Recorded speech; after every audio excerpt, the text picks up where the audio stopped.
mulai merambah dunia nutrisi ya dan kesehatan.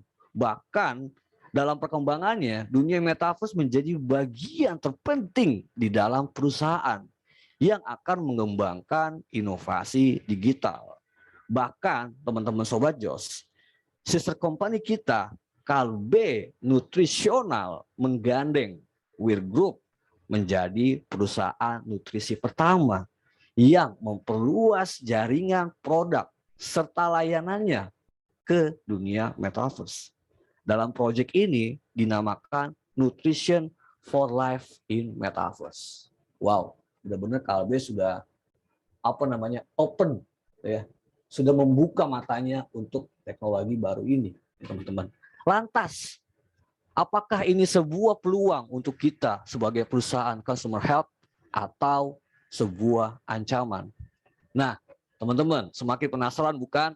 Baiklah, untuk itu saya akan mengundang narasumber yang pastinya paham betul ya soal metaverse ini. Bahkan beliau terjun langsung dalam beberapa proyek metaverse. Beliau juga adalah CEO dari Arsania dan juga Reality Chain.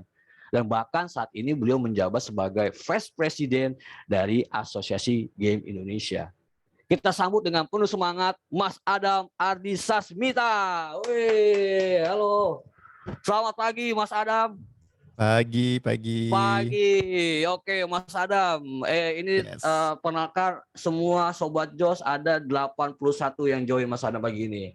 Wah, mantap, semangat Mantap Mas sekali. Adam ya. Ini Mas Adam kayak mau podcast nih, keren sekali nih persiapannya nih. Iya dong, harus maksimal dong. Oh, mantap. Mas Adam, tadi kan kalau saya lihat TV dari Mas Adam sebagai VP Asosiasi Game Indonesia. Ya. Berarti Mas Adam sebagai pemimpinnya nih. VP berarti ya salah satulah yang Salah memegang satu. beberapa proyek strategis yang ada di industri game Indonesia. Itu proyeknya apa aja Mas Adam yang sedang dikembangkan saat ini? Wah, banyak sekali karena kita ini kan partnernya pemerintah ya. Jadi paling simpel adalah tugas kita membantu mengadvokasi pemerintah untuk program-program yang berkaitan dengan industri game. Dan kebetulan industri game di Indonesia ini sedang mendapat spotlight yang besar sekali sampai ke presiden ya. Ini kita sudah meetingnya di rapat terbatas dengan Menteri dan Presiden. Instruksinya adalah kita harus menumbuhkan industri game yang ada di Indonesia. Banyak sekali ya terkait dengan talenta, investasi, pengembangan bisnis dan lain-lain. Wah, luar biasa. Ini Mas Adam masuk ke game atau gimana sih waktu kecil ini Mas? Tentu dong, dari kecil udah main game. Gamer ya. Iya. Iya, berarti benar-benar Mas Adam kreator gamer. Kalau saya playernya aja Mas, yang main aja. Iya. Siap. Saya juga kalau nggak salah Mas Adam juga dari SMA udah juara pro gamer ya. Iya, emang kebetulan suka ngoding ya dari Suka dulu itu ngoding. programming gitu. Jadi ya biasalah kalau SMA itu kan suka ada Olimpiade Sains Nasional gitu ya. Wow. Ada klubnya dan dari SMA udah mulai ke sana sih. Luar biasa Mas Adam. Ngeri sekali lah pokoknya lah Mas Adam ini. Oke Mas Adam, mungkin tadi saya sampaikan di awal Mas Adam, kita pengen tahu nih lebih lanjut soal metaverse Mas Adam, terutama di industri consumer health ya, di perusahaan kita Bintang 7. Apa sih peluang yang bisa kita dapatkan dari metaverse ini atau bahkan menjadi sebuah ancaman? Mungkin Mas Adam, silakan Mas Adam waktunya. Oke, thank you Mas Syahril Mas atas Adam. waktunya. Yo. Izin share screen ya teman-teman supaya lebih enak menyampaikannya. Oke. Nah, jadi selamat pagi Sobat Jos, luar biasa nih, semangat sekali, ramai sekali hari ini dan senang sekali bisa hadir di sini untuk sharing tentang metaverse karena ini sebuah konsep yang orang banyak yang jadikan jargon ya. Everything metaverse gitu ya, mau bikin metaverse ini, metaverse itu gitu kan. Jadi hari ini mungkin porsi terbanyaknya yang pengen aku sharing kepada teman-teman semua, kepada Sobat Jos adalah konsep dasar dari metaverse itu apa, supaya teman-teman bisa kebayang kita bisa ngebangun apa nih on top of that, di atas dari konsep tersebut gitu. Jadi lebih cerita aja kali ya, seperti apa sih sebenarnya yang membuat metaverse ini menarik, apa yang sudah ada di market dan gimana kira-kira potensi ke depan ataupun mungkin tantangan ke depan. Tadi ini CV udah dibacakan, jadi saya skip aja. Tapi kalau misalkan nanti dari teman-teman Sobat Jos di sini selesai dari acara masih penasaran, masih bingung, masih pengen nanya-nanya, itu kalau mau kontak saya DM aja di Twitter atau Instagram @ardisas, dengan senang hati nanti saya bantu jawab. Alright, kita start dulu dari konsep metaverse-nya dulu ya teman-teman. Ini sedikit theoretical tapi saya coba bahas ini dari sisi yang paling mudah dibahas aja ya. Jadi sebenarnya inti essence dari kalau kita ngomong metaverse itu adalah dari sebuah bentuk fisik gitu ya. Saya pribadi nih, Adam punya bentuk fisik ya. Fisiknya misalkan seperti ini ya, punya raga, punya badan, punya jiwa gitu ya. Nah di sini kalau kita ngomong meta itu berarti sebuah representasi digital dari kita untuk masuk ke dunia digital. Nah jadi ada namanya physical universe, kita hidup di bumi ini, ada namanya digital universe, kita hidup di dunia digital. Dan dunia digital ini kita punya bentuk representasi kita masing-masing. Misalnya di dunia digital A nih saya bentuknya yang lucu-lucu, bulat-bulat kartun gini. Di dunia yang B bentuknya bisa lebih realistis. Bahkan mungkin nanti ada dunia yang C yang di situ kita role play. Di dunia itu misalkan dunia Viking zaman dulu, dunia Majapahit zaman dulu. Jadi semua orang yang ada di situ bentukannya seperti era zaman dulu. Nah di dunia fisik nggak mungkin tuh kita bisa melakukan itu gitu ya. Mengganti lingkungan kita menjadi dunia 100 tahun yang lalu, 200 tahun yang lalu. Tapi di dunia digital itu menjadi mungkin di mana Eee, kita memainkan diri kita sendiri gitu, jadi kita beneran hidup di sana. Nah, ini beberapa definisi lah, di mana orang mendefinisikan macam-macam lah. Metaverse itu harus ada 3 dimensinya, harus ada virtual, space-nya, harus ada identity-nya dan sebagainya. Nah, itu kita masih berbeda-beda, bukan berbeda, masih banyak versi lah definisi metaverse. Tapi orang yang pertama kali ini biang keroknya nih, yang membuat nama metaverse itu adalah si bapak ini nih, Bapak Snow Crash. Dia Bapak Neil Stephenson ya, bikin novel judulnya Snow Crash. Ini term metaverse pertama kali muncul. Di Oh, situ 92 dibilang ya. Udah 10 tahun yang lalu ya. udah lama sekali nih, 92 nih term metaverse ini pertama kali muncul. Dan di novel ini ceritanya metaverse itu adalah ada dunia digital di mana manusia direpresentasikan sebagai avatar, bisa berinteraksi gitu ya, dan bisa ngobrol-ngobrol bareng gitu. Ini merepresentasikan mirroring dari dunia nyata. Kalau yang lebih baru mungkin contoh konsep metaverse yang paling kekinian ya, ini nih, nggak tahu nonton nggak? Mas Syaril nonton nggak film ini, Ready Player One? Belum Belum Mas ya? Adam. Nanti coba Saya nonton nontonnya deh. layangan putus aja. Iya, ini kalau mau lihat in the future, bukan hari ini ya, in the future the real concept of metaverse akan seperti apa? Ini salah satu konsepnya di mana nanti ada hardware, bisa pakai VR, pakai sarung tangan, bisa pakai suit, baju gitu ya, Lengkap ya. lengkap. Yang nanti masuk ke gambar sebelah kanan ini ya, dunia digitalnya seperti ini, representasi visualnya bisa macam-macam, ada yang jadi samurai, ada yang jadi robot, ada yang jadi Gundam gitu ya. Dan uh, imersif dalam konteks kalau di dunia fisikal kita disentuh gitu ya, dipegang, suit yang kita pakai juga ngeluarin sensor gitu kan. Soalnya kita sama-sama dipegang. Kalau misalkan di dunia digital ada bau asap gitu kan, sensor indera pengecap kita juga bisa mencium gitu. Jadi in the future visinya seperti itu. Nah, kalau di film ini kenapa metaverse ini penting karena manusia sudah tidak bisa lagi hidup di dunia nyata. Kondisinya sudah tidak bisa livable. Jadi mereka butuh alternatif untuk hidup dan disinilah alternatif mereka. Nah itu konsepnya tuh kalau mau lihat sebenarnya mimpi orang-orang ketika bilang metaverse tuh kayak apa. Jadi ada karakter 3 dimensi di dunia digital. Nah tapi kalau kita ngomong karakter digital yang bisa hidup gitu ya, karakter di dunia digital yang bisa make a living, bisa hidup di situ. Kayaknya kalau buat gamers ini bukan sesuatu konsep yang baru deh. Ini something yang sebenarnya dari dulu juga kita main Udah game ada ya. begitu gitu ya. Kita punya Kayak PUBG, karakter. mabar ya Mas. Betul, betul. Itu kan kita punya karakter, ada dunia digital dan kita bisa interaksi. Bahkan nih salah satu game yang dulu suka saya mainkan waktu saya SMA kalau nggak salah, itu judulnya Ragnarok Online gitu ya. Ini itu karakter tiap orang nih yang ada di sini nih, manusia beneran gitu yang lagi main di warnet. Kalau zaman dulu mainin di warnet ya. Iya, Belum ada betul. handphone buat main game itu dulu belum Paket ada. ngalong Mas Adam, paket ngalong. Iya, dulu Iya. masih pakai Nokia semua gitu kan, nggak bisa main PUBG gitu. Tapi di sini ini orang literally bisa jual beli kayak di pasar gitu. Siapa yang mau beli pedang, siapa yang mau beli roti, siapa yang mau beli apa gitu kan. This is already a life where people can make a living, bisa mendapatkan penghasilan. Dulu ada memang teman saya yang kerjaannya ini ya, mabal ya, cabut bolos sekolah gitu ya. Kerjanya main di Ragnarok aja dan dia dapat uang dari situ gitu. Berarti Jadi produktif dia, produktif Mas. produktif sekali gitu kan. Walaupun misalnya ada orang bilang, tapi kan ini 2 dimensi. Ya mungkin zaman dulu teknologinya cuma bisa 2 dimensi. Habis itu nih ada juga nih game lainnya seperti itu namanya World of Warcraft ya. Ini juga sama, world-nya lebih gede, gambarnya 3 dimensi, dan dunianya fantasi gitu kan. Ini lebih seru lagi nih main ini. Zaman saya kuliah nih banyak sekali yang begadang sampai malam main game ini bareng-bareng gitu ya. Karena jadi punya kehidupan sosial sendiri gitu. Jadi malam-malam ketemu sama temannya, main bareng di game ini. Yang lebih casual lagi ada juga, ini contohnya Animal Crossing ya. Ini lucu deh.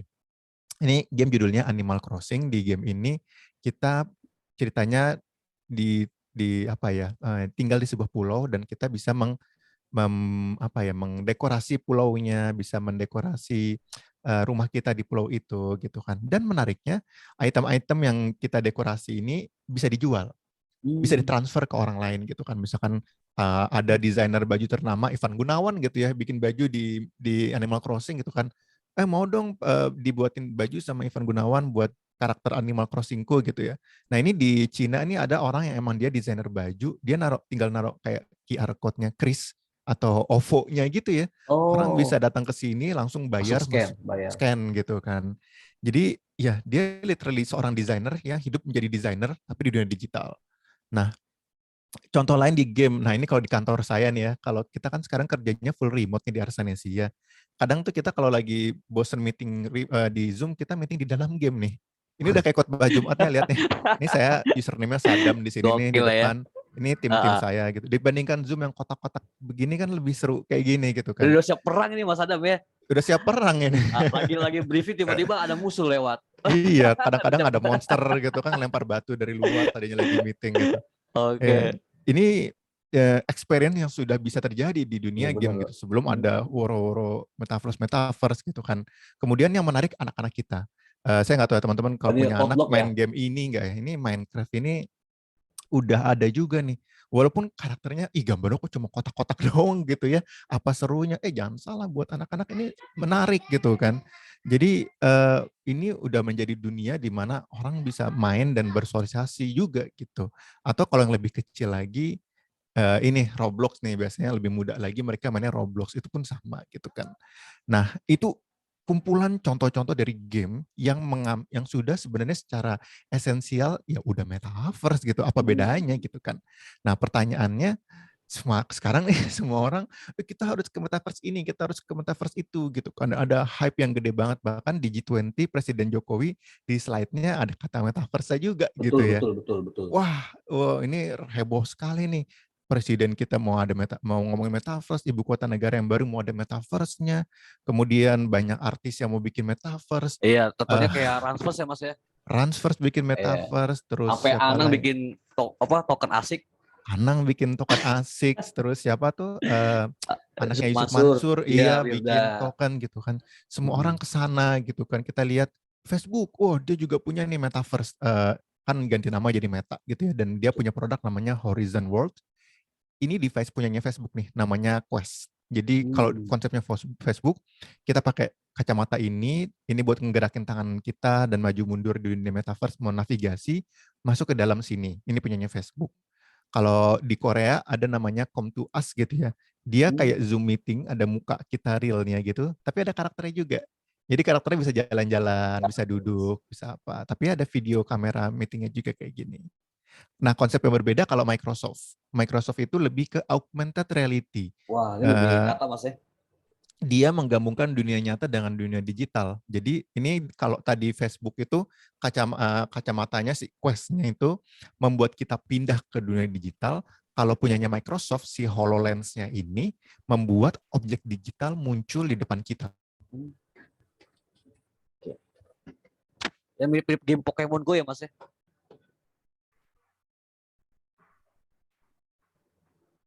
Nah, pakai Mas Adam. Yep. Kenapa? Kira dia ada nanya. Tadi agak ini. Wah, sinyalnya naik turun lagi. Oh, sinyalnya unstable. Sorry. Udah mendingan ya sekarang ya? Nah, oke. Siap. Oke. Ini konsepnya Snapchat juga sama nih, pakai namanya aku lupa kacamatanya apa, Spectacle kalau nggak salah. Ini juga sama untuk AR. Atau kalau menggunakan nggak punya kacamata itu, nggak punya VR gitu kan, Bisa juga pakai handphone. Ini contohnya Niantic lagi bikin metaverse juga yang bisa diakses pakai handphone. Niantic ini yang bikin Pokemon Go. Saya nggak tahu teman-teman tahu nggak ya. Dulu sempat ramai ya game Ya, yang rame-rame. orang pada nongkrong di tempat. Ngapain Ya, kok nongkrong di situ aman, rame-rame? jalan nggak Lagi jelas ya Mas. ngumpulin Pokemon. Nah, itu lagi bikin metaverse augmented reality juga. Apa yang bikin company-company luar negeri dan dalam negeri kita semua mau ke metaverse? Apa sih yang menarik dari metaverse itu gitu kan? Apakah karena COVID? Orang jadi remote working, social distancing, dan butuh nih untuk ketemuan dengan cara yang berbeda, nggak cuma dengan Zoom. Mungkin gitu ya, mungkin ini pengaruh yang mengakselerasi gitu kan. Cuma ada satu nih yang menarik, sebuah revolusi besar di teknologi yang terjadi di era kita, yang bikin metaverse ini jadi make sense. Yang bikin metaverse itu jadi valuable. Nah, itu adalah ownership of digital asset. Nah, ini yang menarik nih. Zaman dulu gitu ya, yang namanya benda dan berharga itu ya harus ada fisiknya, kita harus pegang gitu kan. Betul, Mau betul. mau dengerin lagu, kita punya kaset dulu kan, punya Ya, CD, kaset punya CD ya. CD segala macam gitu kan. Cuma semakin ke sini kita ngerasa udahlah nggak perlu lagi memiliki benda fisiknya. Toh ada di digitalnya, ada Spotify-nya gitu kan. Nggak perlu lagi beli DVD. Oh udah ada Netflix, udah ada Disney Plus gitu kan. Jadi orang sudah mulai menghargai digital asset setara dengan fisikal. Nah ini yang menarik. Saya ambil contoh ke game lagi ya. Kalau ada yang tahu game ini ya, Mobile Legend. Di Mobile Legend itu kita bisa main menjadi sebuah karakter. Contohnya ini karakter yang di kiri sini ya. Dan kita bisa beli nih, beli item di dalam Mobile Legend. Dan yang item yang bisa kita beli adalah kostum atau disebutnya skin kali ya, skin. Ini yang tengah ini adalah skinnya karakter yang di kiri nih, namanya Valir nih karakternya. Dia bisa punya skin ini, bisa punya skin yang ini gitu ya. Dan harga skinnya mahal. Satu Betul Mas skin itu Adam. bisa berapa? 700.000, ada yang sejuta gitu ya. Ada skin yang sangat rare sekali bisa habis 7 juta untuk satu skin. Yang menarik adalah di Indonesia, orang Indonesia ya, spending untuk beli aset digital di dalam game itu sampai 24 triliun per tahun. Orang Wow. Indonesia loh. Orang Indonesia. Kayak Ini bahkan masuk TV ya, yang anak kecil itu yang beli voucher di Indomaret ya Mas Adam ya, sampai orang oh tuanya iya kaget ada ya, ya. itu ya. Saking bener-bener ngebetnya beli skin ya. Betul. Ini adalah industri yang saat ini Sangat. mungkin eh, bikin industri rokok cukup ketakutan. Wow. Kenapa? Karena dulu ketika misalnya kita ngomongin abang Gojek gitu ya, atau Ya. naik angkot gitu ya, ketika nunggu penumpang, yang mereka lakukan sambil sambil nunggu itu kayak ngobrol, nongkrong sambil sebat gitu, rokok sebatang, rokok sebatang gitu kan. Jangan lupa kopinya Sekarang, belum. Iya. iya juga gitu, sama toko juga. Nah, sekarang tuh mereka sambil nunggu itu mabar, push rank, main bareng gitu kan. Jadi ini menjadi sebuah hal yang menarik, dan yang menariknya lagi adalah kenapa sih orang Indonesia kok mau spending untuk beli digital asset? Karena kebanggaan juga Keberadaan, Mas. kenapa? Kebanggaan juga sama teman-teman kan. Wah, Betul, punya lu betul, udah lengkap nih, punya gue belum gitu sih. Ada betul. itu, rasa itu. Social value-nya itu yang membuat kita menarik gitu ya. Karena kalau beli item ini, itu nggak bikin kita makin kuat. Karakter Betul. kita is the same, nggak bikin ini jadi lebih jago, lebih menang gitu. Hanya tambah keren. Tapi ini penting, karena bagi orang-orang, terutama masyarakat Indonesia yang mungkin kalangan menengah ke bawah gitu ya, sehari-hari kehidupan mereka di dunia nyata, mungkin mereka dilecehkan, direndahkan, dianggap tidak penting, dianggap tidak berharga, jadi lelah gitu ya menghadapi hari, besok mesti kerja lagi dan direndahkan lagi karena mungkin kondisi ekonominya, mungkin karena profesinya. Game akan menjadi tempat di mana mereka bisa recharge itu. Ketika mereka masuk punya skin yang bagus, mereka langsung wah keren nih Sultan nih, wah apa langsung ditinggikan gitu. Dia langsung merasa di sini aku bahagia gitu kan. Recharge tuh energinya untuk besok dia bekerja lagi. Makanya ini menjadi penting. Jadi bahkan item digital ya, bahkan kebalikan ya, orang bikin bentuk fisikalnya dari item digital gitu karena saking ini punya value, ini punya nilai gitu ya. Di game World of Warcraft ini ada item yang langka banget, dapetinnya susah banget gitu kan, makanya orang sampai bikin replikanya, dan di dalam game yang punya pedang ini itu tuh kayak, "Wah gila lu punya barang langka nih, rare nih," gitu kan. Itu naik status sosialnya, bahkan ada situs untuk jual belinya. Bisa kayak dijual lagi di Tokopedia-nya digitalnya gitu kan, untuk dapat uang. Siapa nih yang mau beli item langka kita gitu kan. Ini item digital sudah bisa diperlakukan seperti item fisikal yang bisa kita jual belikan juga. Ada marketplace-nya juga gitu, orang bisa naruh benda di sini dan bisa jual beli di sini. Jadi apa ya, adopsi digital di dunia saat kita ini hidup, terutama buat generasi muda kita, itu udah luar biasa. Ini bahkan kasus ya, ini nyata gitu ya, di game ini Roblox itu ya, cukup banyak sekarang anak SD kelas 1 kelas 2 gitu ya, yang udah lagi nggak minta uang jajan. Mungkin lebaran nggak minta baju baru gitu. Lebaran mintanya Robux. Apa itu Robux? Itu currency digital di Roblox itu kan. Oh. Ini kalau dulu ya, zaman kita kecil gitu ya, misalkan anak SD ngelihat temennya pakai bando kupu-kupu gitu kan, kita pulang sekolah, "Ma, adek mau bando kupu-kupu kayak temen adek," gitu kan, "beliin beliin," gitu kan. Kalau sekarang, yang diminta adalah, "Ma, adek mau beli Koin. baju, mau beli avatar kayak teman adek," gitu kan. Jadi sekarang di dunia digital sudah seperti itu, terutama buat anak-anak muda kita. Nah, ini yang menarik, terkait dengan kepemilikan, sama ada satu lagi nih yang menarik, yaitu legacy. Legacy itu history dari sebuah item. Saya ambil contoh gini, misalnya Isyana Saraswati ya, artis, kan dia suka main game tuh. Isyana Saraswati main game ini nih, judulnya Valheim gamenya. Di game ini kita bisa jadi blacksmith, orang yang nge-create pedang gitu ya. Sehari-hari kerjaan Isyana Saraswati selain konser gitu ya, misalkan ngumpulin bahan-bahan untuk bikin pedang gitu ya, di dalam game dia nebang pohon, mining gitu, nyari bahan-bahan ini gitu kan. Kemudian dia bikin pedang. Pedang yang dia bikin itu ada metadatanya, ada informasinya. Crafted by, ini namanya siapa? Duke gitu kan. Misalkan crafted by Isyana Saraswati. Dan tadi kan item digital orang udah bisa jual beli kan. Nah, bayangin aja nih, fansnya Isyana ini pasti ngantri nih. Gue Ngantri mau ya. beli dong pedang buatannya Isyana gitu ya. Karena gue ngefans banget sama Isyana dan gue pengen main game ini pakai pedang buatan Isyana gitu. Jadi nanti profesi baru nih buat para artis gitu kan. Selain penyanyi, saya pembuat pedang gitu kan. Jadi itu menarik gitu. Konsep ini sudah terjadi dan ini booming, tapi ada satu lagi yang ngebikin konsep ini bisa jadi meledak dan membuat metaverse jadi besar. Jadi tadi kita punya konsep-konsep di mana kita bisa beli item, tapi item yang kita beli itu kita beli ke developer gamenya. Jadi kayak tadi ya di Roblox gitu, kita beli beli item, item itu ya kita kayak Khusus di sertifikat Roblox. sewa, punya Roblox gitu. Mau kita spending berapa juta rupiah pun ke Mobile Legend, once orang udah nggak main Mobile Legend lagi atau Mobile Legend-nya tutup, ya udah, item kita hilang semua, lenyap gitu. Semua ya Mas. Ratusan jam, jutaan rupiah yang kita spending hilang. Nah, ini saat ini ada teknologi yang memungkinkan kalau kita beli item ke Roblox, ke Minecraft, ke Mobile Legend, ke anything, item itu akan literally jadi milik kita. Selamanya Bukan Mas berarti. selamanya akan jadi milik Nikah kita. kita. Oke. Makanya disebutnya true ownership of digital asset. Wow. Ada teknologi yang bisa memungkinkan seperti itu. Nama teknologinya apa? Ini adalah blockchain. Kalau misalkan teman-teman baru pertama kali di blockchain, mungkin pernah dengar Bitcoin. Itu Ya, ramai juga kan tuh Bitcoin. Bitcoin lagi Nah, naik sekarang, lagi turun lagi sekarang Mas nih. oh gitu ya. Lagi jeblok nih. Mas Aduh. Syaril ini beli juga Bitcoin. Shiba Inu, Shiba Inu. Shiba Inu. Nah, jadi Bitcoin ini teknologi seperti internet lah. Ada Bitcoin, Ya. ada blockchain, ada internet gitu kan.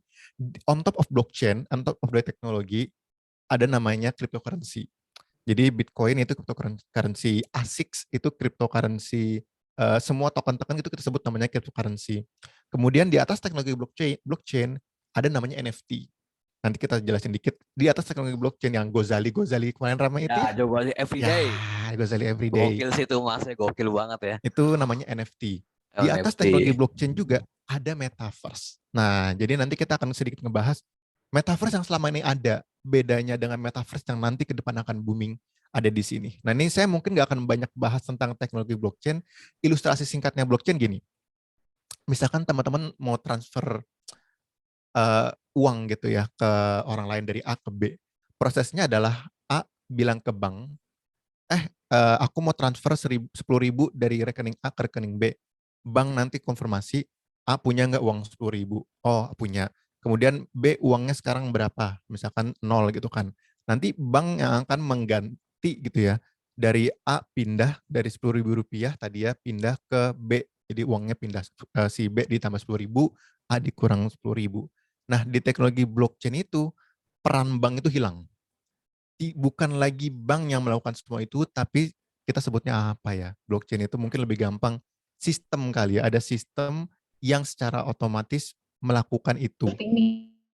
Ya, jadi nanti kenapa itu jadi penting gitu ya? Ini saya ambil contoh gini. Misalnya saya punya 5 kelereng gitu ya. Ada teman saya gitu kan mau beli, "Dam, aku beli dong kelerengnya 2 biji," gitu kan. "Oh boleh boleh 2 biji, harganya satunya 1.000," gitu kan. Oke, dia bayar ke saya 2.000, saya kasih dia kelereng 2 biji gitu kan. Saya catat ya, pegang catatannya gitu kan. Adam menjual kelereng kepada Budi 2 buah seharga 1.000 masing-masingnya di tanggal sekian jam sekian gitu kan. Udah tuh dia udah pegang.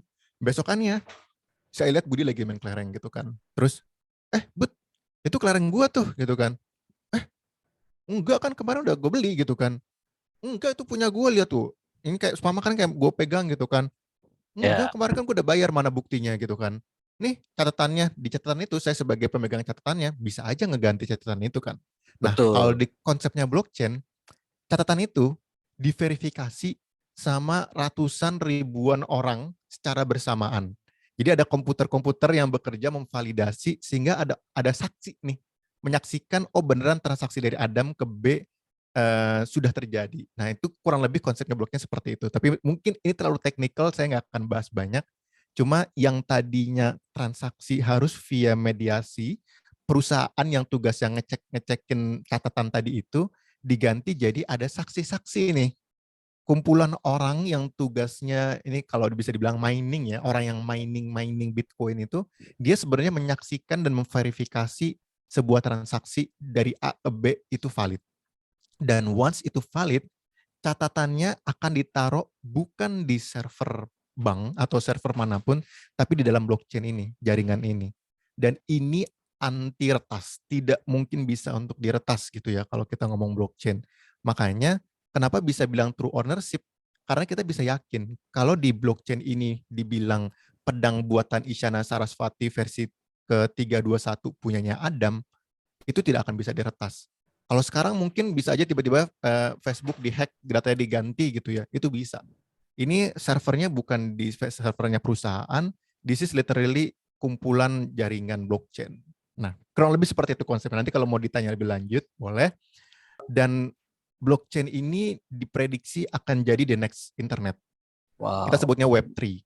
Kalau dulu di Web 1.0, orang kalau ngakses internet zaman-zaman Telkomnet instannya 08098994 kali, saya nggak tahu teman-teman ngalamin atau enggak gitu ya Sobat Jos. Dulu itu internet adalah tempat untuk kita membaca, hanya bisa buka artikel. Betul, Bahkan kalau mau lihat gambar, loadingnya lama. Nunggu betul. gambar keluar itu lama sekali. Jangan harap bisa nonton YouTube gitu Dulu kan. Jangan harap, masih EGPRS ya. iya gitu kan. Dulu masih susah sekali gitu kan.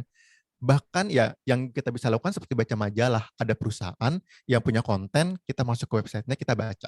That's it. Lalu kita masuk ke era web 2.0. Di 2.0, pembuat konten bisa jadi siapapun. Ada Instagram, ada TikTok, ada Facebook. Yang bikin konten bukan lagi satu company, tapi everyone can make a content gitu kan. Makanya kita sebutnya web 2 ini era di mana sosial. Orang bisa read dan orang bisa write. Bisa menulis juga, nggak cuma baca. Nanti di web 3.0 ini, pertama adalah semua orang bisa bikin jaringan internetnya masing-masing. Atau kita sebut mungkin blockchain protokolnya masing-masing. Jadi kalau sekarang gitu ya, teman-teman terpaksa kalau mau sosial media harus pakai Facebook, nanti di Web3 adalah teman-teman bisa bikin sosial medianya sendiri, di jaringannya sendiri, dan lain sebagainya gitu kan. Dan yang menarik adalah kalau di Web 1 cuma read, baca, di Web 2.0 read dan write, menulis dan membaca, memberikan data gitu ya. Di Web 3.0 read, write, dan own. Nah ini yang bedanya, nanti owning digital asset ini bakal jadi happening di Web 3.0. Nah, owning digital asset ini kayak apa sih gitu ya. Ini nih tadi Hmm. nih, Ini nih si Bang Kenop nih. Gozali Gozali. Everyday. Ya. Teman-teman pasti bingung ini, apa sih ini, kenapa sih orang gitu. Jadi ada namanya non-fungible token atau NFT. Ini contoh kasus di mana kita bisa own something di dunia digital.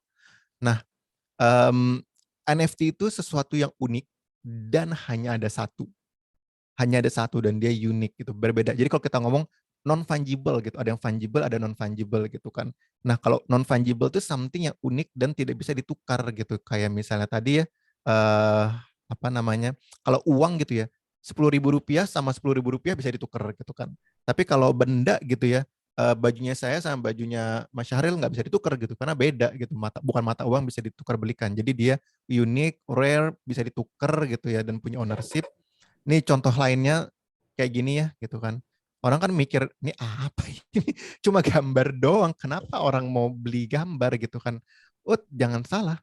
Gambar ini sekarang harganya Wow, berapa ini? 2 juta US $2.297. dollar. Iya, ini gambar harganya $2 juta loh. Jangan salah gitu ya. Bored Ape Yacht Club NFT ini adalah gambar yang harganya naik tinggi sekali. Ini makanya sekarang sama pemerintah sudah mulai Mei nanti dipajakin nih. Mereka memperlakukan NFT seperti komoditas, emas. Teman-teman kalau beli emas batangan, sekarang teman-teman beli NFT juga bisa tuh, bisa ada value-nya. Dan yang menarik dari NFT itu, recordnya kelihatan, transparan.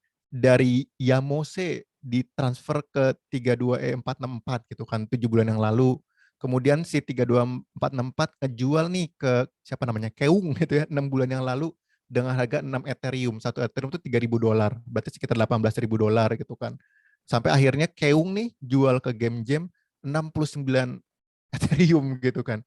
Jadi ini wah ini sadis sih, harganya luar biasa sekali gitu kan. Ini berarti transaksinya dari item ini Mas ya, 3650 ya Mas Adam ya? Betul, item si Bored Ape Yacht Club 3650 yang gambarnya seperti ini nih, ada monyet warna biru merem gitu kan. Jadi ini sekarang menjadi aset nih.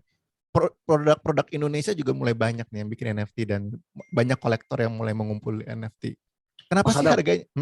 bentar. Kalau Ya, ngomongin ya, ya. NFT mungkin teman-teman agak masih bingung. Mungkin ini kali ya Mas Adam, bener nggak sih NFT itu misalkan kayak kita beli rumah, itu kan pasti ada namanya sertifikat SHM bener Mas Adam ya? Betul, betul. Atau kita beli mobil ada BPKB. Nah ini NFT itu BPKB-nya bener nggak sih Mas Adam? Iya, betul. Betul Sertifikat ya. kepemilikan Ya. terhadap sebuah produk digital ya gitu ya. Cuma bedanya Bahkan di produk digital Mas fisikal Adam pun ya. juga bisa nanti punya Wah, punya pakai ininya, NFT. sertifikatnya gitu kan. Bayangin ya kalau tadi ya SHM teman-teman gitu ya, bentuknya blockchain, itu lebih kelihatan abis dari siapa dibeli siapa, dari siapa transparan gitu ya, atau Nah, punya mobil gitu kan. Mas Adam, BPKB-nya blockchain itu. NFT itu bisa di ini juga dong, digadain dong. Oh bisa, bisa Bisa. digadain, betul. Ada situsnya Wah, untuk menggadaikan NFT.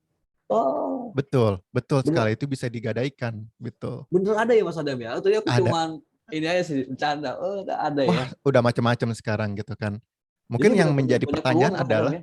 kenapa? Banyak peluang ekonomi di sini ya sebenarnya ya. Banyak banget, banyak banget. Nanti saya akan cerita satu contoh kasus yang menarik sekali gitu kan dari Oke, NFT. oke, oke. Kenapa harganya mahal? Itu kan pertanyaan gitu Wah, kan. ini nih pertanyaan nih. Gambar kenapa harganya mahal? Padahal nggak pegang fisik ya. Padahal nggak megang fisiknya gitu. Ada 3 faktornya, ada 3 ini ya, 3 aksis A, X, Y, dan Z itu. Faktor pertama social capital. Jadi sekarang orang yang punya NFT Bored Ape Yacht Club tadi itu yang monyet yang harga 2 juta itu kalau dia own itu dan dia jadikan itu profile picture-nya dia gitu kan. Itu udah berasa dia lagi naik mobil bawa Ferrari. Wah, Status sosialnya naik gitu kan. Pakai tas Gucci gitu kan. Pakai jam Rolex gitu kan. Jadi status sosialnya naik gitu. Begitu saya lihat dia punya Bored Ape Yacht Club. Wah, ini sultan nih gitu kan. hutan di Wah, digital. gokil nih. Ini orang ini nih, orang kaya nih gitu. Jadi ampun Baginda gitu. Jadi kita langsung ngelihat dia punya status sosial tinggi. Dan tadi ya, status sosial itu penting loh. Orang beli skin buat apa ya? Buat status sosial gitu kan. Tuh. Nah, yang kedua adalah utility. Utility itu kegunaan dari NFT selain gambar ya, selain hak milik terhadap gambar itu apa. Nah, saat ini makin banyak nih utility-utility yang bisa kita lakukan. Contoh, Sabtu besok gitu ya, contohnya nih ya, saya lagi mau bikin konser di Metaverse yang saya bikin ya. Ini bareng Moka ya? sama Moka gitu kan. Wah. Contoh utility-nya adalah orang-orang yang punya NFT-nya Moka. Itu misalnya nanti bisa meet and greet sama personilnya Moka. setelah konser. Atau orang-orang yang bisa masuk ke area venue-nya hanya yang punya NFT-nya Mocha. Atau kalau teman-teman tahu Coachella, yang konser yang ada Nicki sama Rich Brian yang di US Ya, itu ya, lumayan rame di US. Ya. itu yang punya NFT-nya Coachella bebas masuk Coachella seumur hidup. Oh. Jadi NFT bisa jadi punya value seperti itu. Kemarin kalau nggak salah Panji juga bikin acara stand up yang bisa nonton adalah yang punya NFT-nya dia gitu. Kalau Snoop Dogg Mas yang di Amerika tuh rame juga. Siapa? Justin Bieber, Snoop Dogg. Oh, itu konser di ini ya, konser di Metaverse ya. Itu juga menarik gitu. Nah, jadi dua poin itu yang bikin NFT punya punya harga tinggi, dan ada juga fungsi entertainment. Nah, fungsi entertainment lah ini tempat di mana nanti Metaverse berada. Atau kalau teman-teman pernah dengar blockchain gaming, NFT gaming gitu ya, ini akan menambah value. That's why itu yang bikin harganya mahal. Dan selain Gozali cukup banyak ya kok NFT lokal. Contohnya si Juki, kalau udah tahu si Juki, ini kreator lokal kita juga, Faza Meong, itu udah bikin NFT dulu, starting harganya dari 0,1 saya beli itu dulu.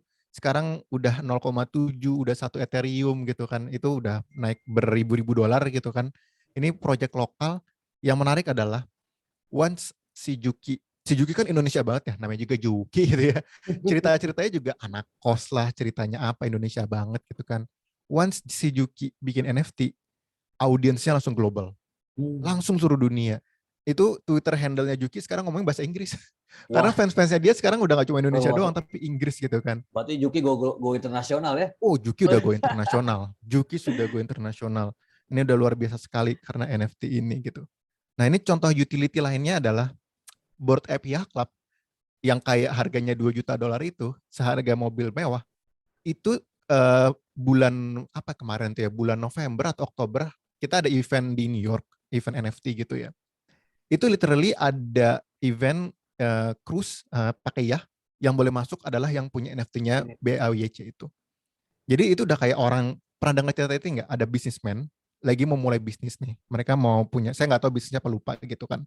Mereka ke bank, minta pinjaman uang, uangnya dipakai buat beli mobil Ferrari. Tujuan beli mobil Ferrari apa? Bukan buat gaya, supaya bisa masuk Ferrari Club of Indonesia. Begitu gatheringnya Ferrari Club of Indonesia, dia kenalan sama orang-orang kaya yang ada di sana, pitching tuh dia, bro, gue punya project ini nih, gini, lu tertarik nggak? Menarik tuh, kayak gue bisa nyumbang 10 miliar gitu kan. Gimana caranya coba bisa dapat angel investor miliaran rupiah selain ketemu dengan orang-orang ini gitu kan. Dan gimana caranya ketemu orang-orang ini? Ya satu cara adalah di klub Ferrari ini. Orang bisa ketemuan di sini gitu kan. Once si orang ini selesai deal pitching sama orang-orang itu, dia jual lagi mobil Ferrarinya, dibalikin duit dari banknya gitu kan. Karena sesimpel adalah ini utility pengen ketemu sama orang-orang kaya. Ini orang-orang yang pegang Bored Ape Yacht Club itu bakal ada satu grup sama Elon Musk, sama Shaquille O'Neal gitu kan, sama top-top bintang terkenal di seluruh dunia gitu, langsung one call away gitu kan. Ini something yang instantly happen yang bikin harga NFT mahal, bukan hanya karena benda digitalnya, tapi akses kepada orang-orang di dalamnya, utility-nya gitu. Nah itu mungkin sedikit cerita agak segue dikit ya tentang NFT, karena kita mau ngomongin ini, balik ke metaverse ya. The true metaverse yang bakal merevolusi kita hidup adalah ini. Ketika metaverse menggunakan NFT, menggunakan cryptocurrency. Karena ini artinya kita bisa literally hidup di dunia digital yang kita benar-benar miliki. Kalau misalkan kita ngomong main di game, kenapa game gak akan pernah jadi metaverse? Karena yaitu, game itu bisa kapanpun servernya tutup dan kita kehilangan semua aset kita. Di blockchain, dengan adanya blockchain gitu ya, kita benar-benar punya tanah. Kita nggak mau dong beli properti di sebuah tempat gitu udah bayar 1 miliar gitu kan, someday propertinya hilang gitu. Itu yang kita khawatirkan kalau kita bikin metaverse di tempat yang itu masih tersentralisasi, decentralized, dimiliki oleh satu orang gitu. Nah ini metaverse ini yang menggunakan blockchain akan menjadi milik milik bersama gitu ya, milik decentralized istilahnya gitu. Jadi konsep metaverse, kalau nanti teman-teman mau ngelihat saat ini metaverse ada A, B, C, D, E, F, G, lihat aja gitu. Mereka pakai blockchain atau enggak gitu ya. Kalau mereka belum pakai blockchain, ya ngapain teman-teman beli tanah di sana?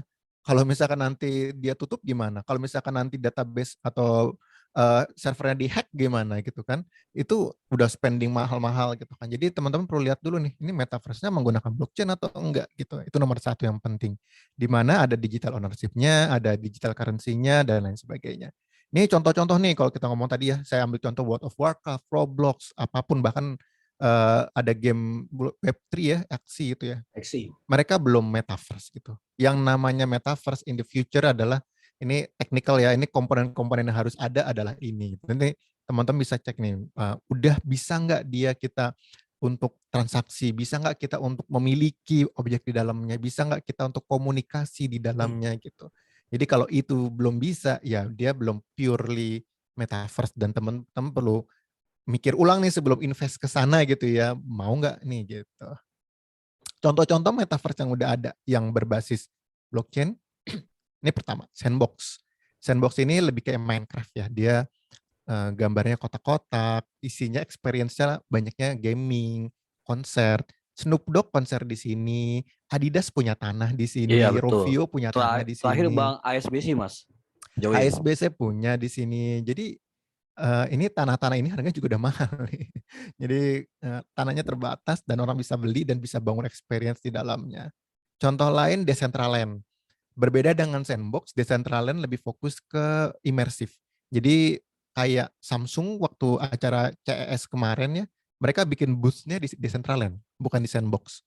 Kenapa? Karena di sini gambar image-nya lebih lebih apa ya, lebih high resolution ya. Kan Samsung pengen memamerkan produk handphone terbarunya gitu kan. Kalau di Sandbox ya cuma persegi panjang doang gitu ya, kotak-kotak kayak Minecraft gitu kan. Kalau di Decentraland bisa lebih bagus gambarnya, dan ini sudah dipakai juga. Di Decentraland ini paling banyak event fashion.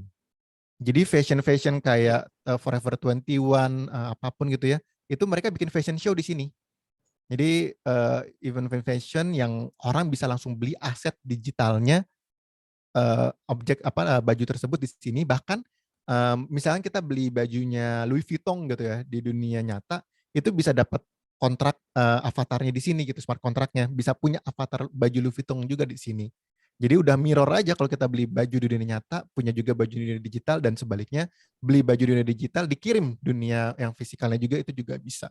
Jadi banyak sekali fashion activity yang ada di sini. Kemarin baru aja bulan lalu ada Fashion Week ya di sini. Nggak cuma Paris Fashion Week gitu ya, ada juga Metaverse Fashion Week di sini gitu. Yang lucu lagi ini, Metaverse juga yang berbasis blockchain, namanya Somnium. Iya, Somnium Space. Dan dia mekaniknya menarik. Kalau di Sandbox atau Decentraland gitu ya, misalnya kita masuk nih, kita akan masuk di misalnya nih ya, di dropping point yang warna hijau ini. Kita berdiri di sini. Kita mau main ini ke rumah teman kita. Oh, dia di mana rumahnya? Di bawah nih yang merah nih ya. Kita teleport aja ke situ. Asal tahu koordinatnya kita bisa teleport. Sandbox pun sama, kita bisa teleport. Di Somnium, begitu kita masuk ke drop point ya, misalkan di sini nih ya. Terus kita mau main ke rumah kita di pinggir, teman kita di pinggir danau. Jalan kaki, Mas. Literally jalan kaki gitu. Kalau mau pakai mobil, kita beli NFT mobilnya dulu. Jadi misalkan, gue mau main dong ke rumah lu di Somnium Space gitu kan. Oh boleh gitu kan. Udah 30 menit belum nyampe, di chat, lu di mana sekarang? Masih di jalan bos gitu. Ya bisa kayak gitu nanti gitu ya. Makanya harga-harga rumah yang deket sama dropping point ini mahal. Karena pasti dilewatin dong gitu ya. Orang pasti lewat situ sebelum main ke tempat yang lain gitu. Oh berarti kalau lewat itu kena biaya Mas ya? Kenapa?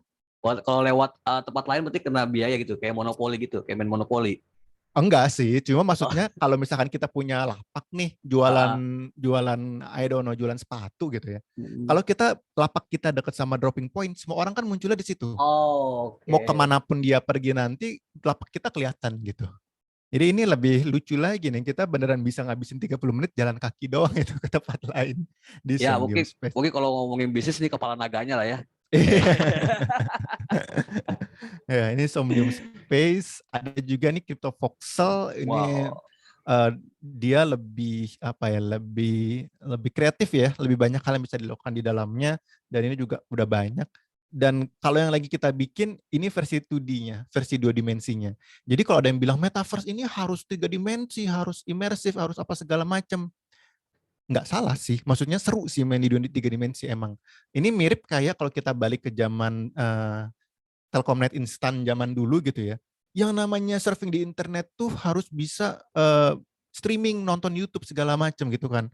Lah tahun 90 ngambil image aja lama, gimana mau streaming YouTube, balapan sama buffernya kan, nunggu buffernya selesai dulu baru kita bisa nonton gitu kan. The same with condition di metaverse sekarang gitu ya. Dengan kondisi terutama di Indonesia saat ini gitu ya, kalau mau ngomongin metaverse yang tadi ya, ada yang punya nyaran metaverse, ada yang punya sandbox, ada yang punya segala macam. Itu cobain deh teman-teman akses dari handphone teman-teman. Itu Sobat Jos itu pasti nggak bisa ngaksesnya karena berat gitu kan. Which is itu something yang secara teknologi kita pasti bisa solve someday gitu kan. Tapi kalau kita bicara hari ini, kalau kita pengen punya tanah, ownership segala macam dari 3 dimensi, untuk akses ke sananya teman-teman butuh at least komputer. Nah kan saya nggak tahu berapa banyak orang Indonesia yang punya komputer. Kan kita negara yang kalau katanya Google mobile country kan, mobile first country gitu. Jadi ini yang kalau saya bikin yang versi 2 dimensinya gitu. Jadi ya ini contoh ya ownership di NFT yang ada di Metaverse Sandbox ya. Kalau kita beli item kelihatan juga sama kayak tadi ya. Ini itemnya punyanya siapa, dibeli sama siapa. Jadi kalau misalkan dibilang di blockchain ini rawan tidak transparan gitu, tidak kelihatan. Justru ini transparan sekali gitu ya. Teman-teman bisa cek wallet saya, bisa tahu saya punya uang berapa di rekening itu. Setransparan itu. Beneran kelihatan dan tidak bisa disembunyikan gitu. Itu uang yang ada saya pegang di dompet saya berapa, punya item apa aja itu kelihatan. Bahkan itemnya sendiri sejarahnya punya siapa, harganya siapa itu kelihatan. Tidak bisa lagi ada tiket palsu, tidak bisa lagi ada apa-apa item abal-abal karena ini jelas nih sejarahnya semuanya ada. Tanah pun juga gitu ya. Nggak ada mafia tanah lagi di sini gitu ya. Dan juga ini Mas, nggak ada mafia sertifikat. Nggak ada mafia sertifikat gitu ya. Ngurus dari apa SHM lama sekali gitu. Ini teman-teman bisa langsung transaksi jelas clear gitu ya. Mau jadi tetangganya artis mudah gitu ya. Kelihatan Raisa tinggal di mana, mau jadi tetangganya di situ itu mudah bisa dilakukan gitu. Ini mungkin kalau tadi ngomongin sandbox teman-teman nggak kebayang sedikit aja saya pengen ngasih lihat cuplikannya si sandbox. Aduh, suaranya kencang banget. Suaranya kencang sekali. Oke Mas.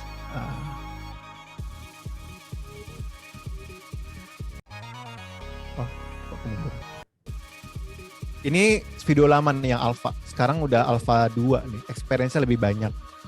Nah ini kita bisa beli, bisa punya avatar, bisa kita beli baju, beli sepatu, beli helm, beli topi, bisa main di dalamnya, main bareng sama teman-teman gitu ya. Mungkin nanti lebaran mau halal bihalal, bingung nih gimana nggak bisa mudik. Oh udah boleh mudik sih gitu ya. Sama yang jauh-jauh gitu ya, halal bihalalnya di metaverse aja gitu ya. Kita bisa ngobrol, bisa macam-macam lah di sini.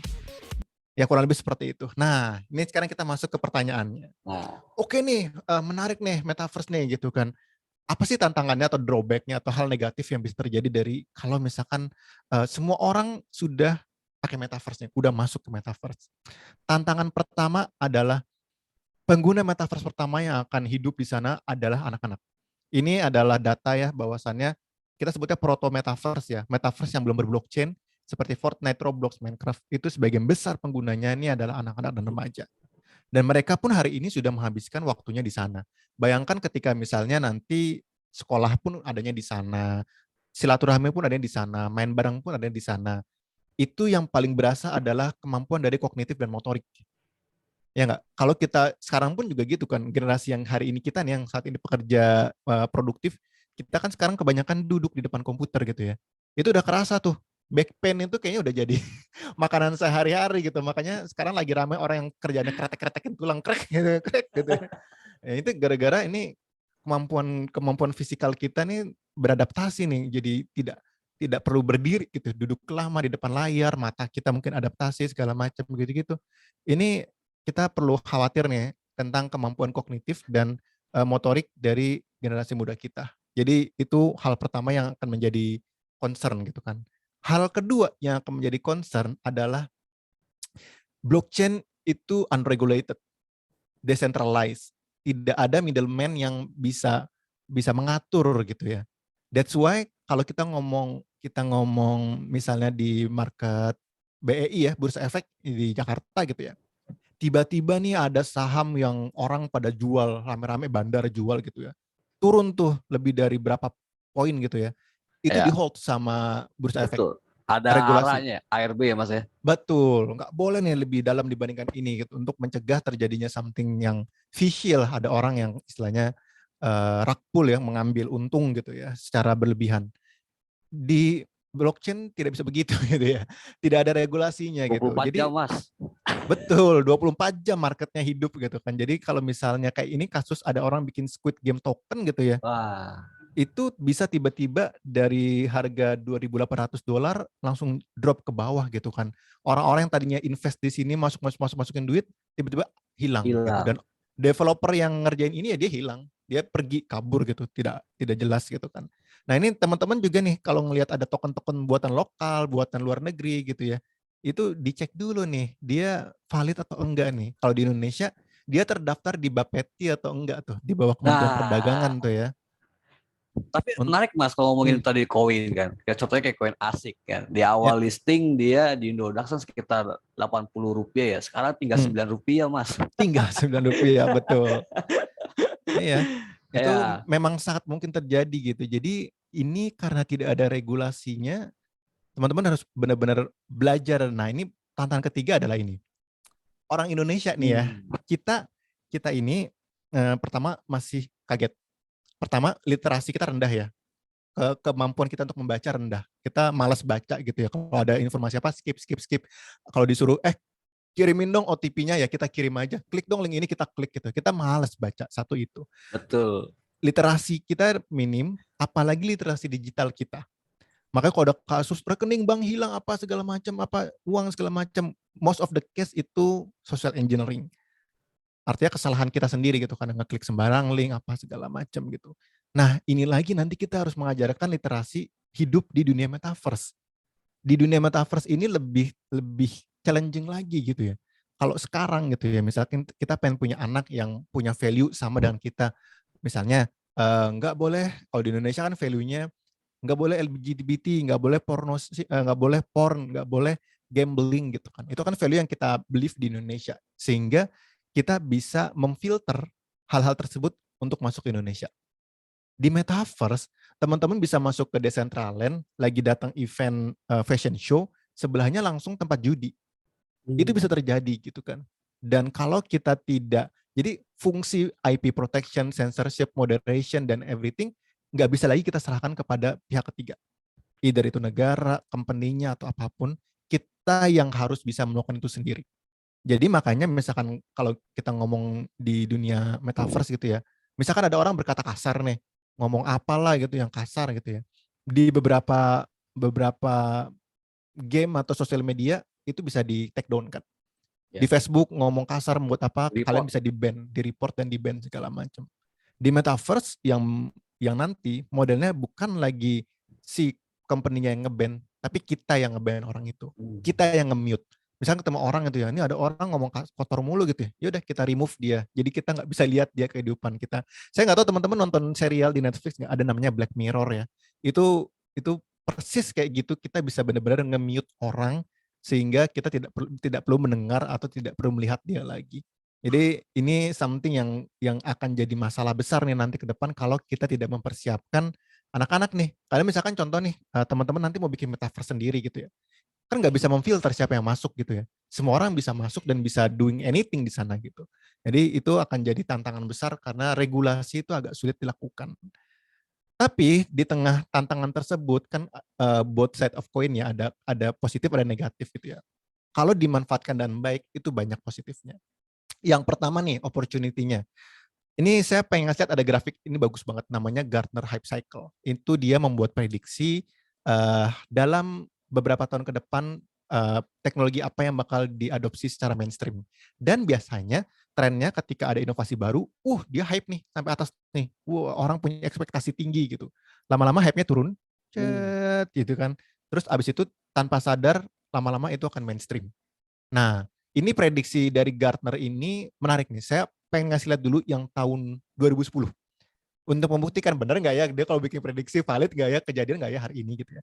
Ini prediksi dia tahun 2010. Ya, 2010. Itu era masih Friendster ya kita ya. Belum pakai Facebook 2010 itu. Betul, Friendster. Facebook baru itu. Kita masih Friendsteran dulu zaman dulu. Di era Friendster ini prediksinya. Yang putih ini bakal mainstream kurang dari 2 tahun, biru muda 2-5 tahun, biru tua 5-10 tahun, segitiga itu bakal more than 10 years gitu kan.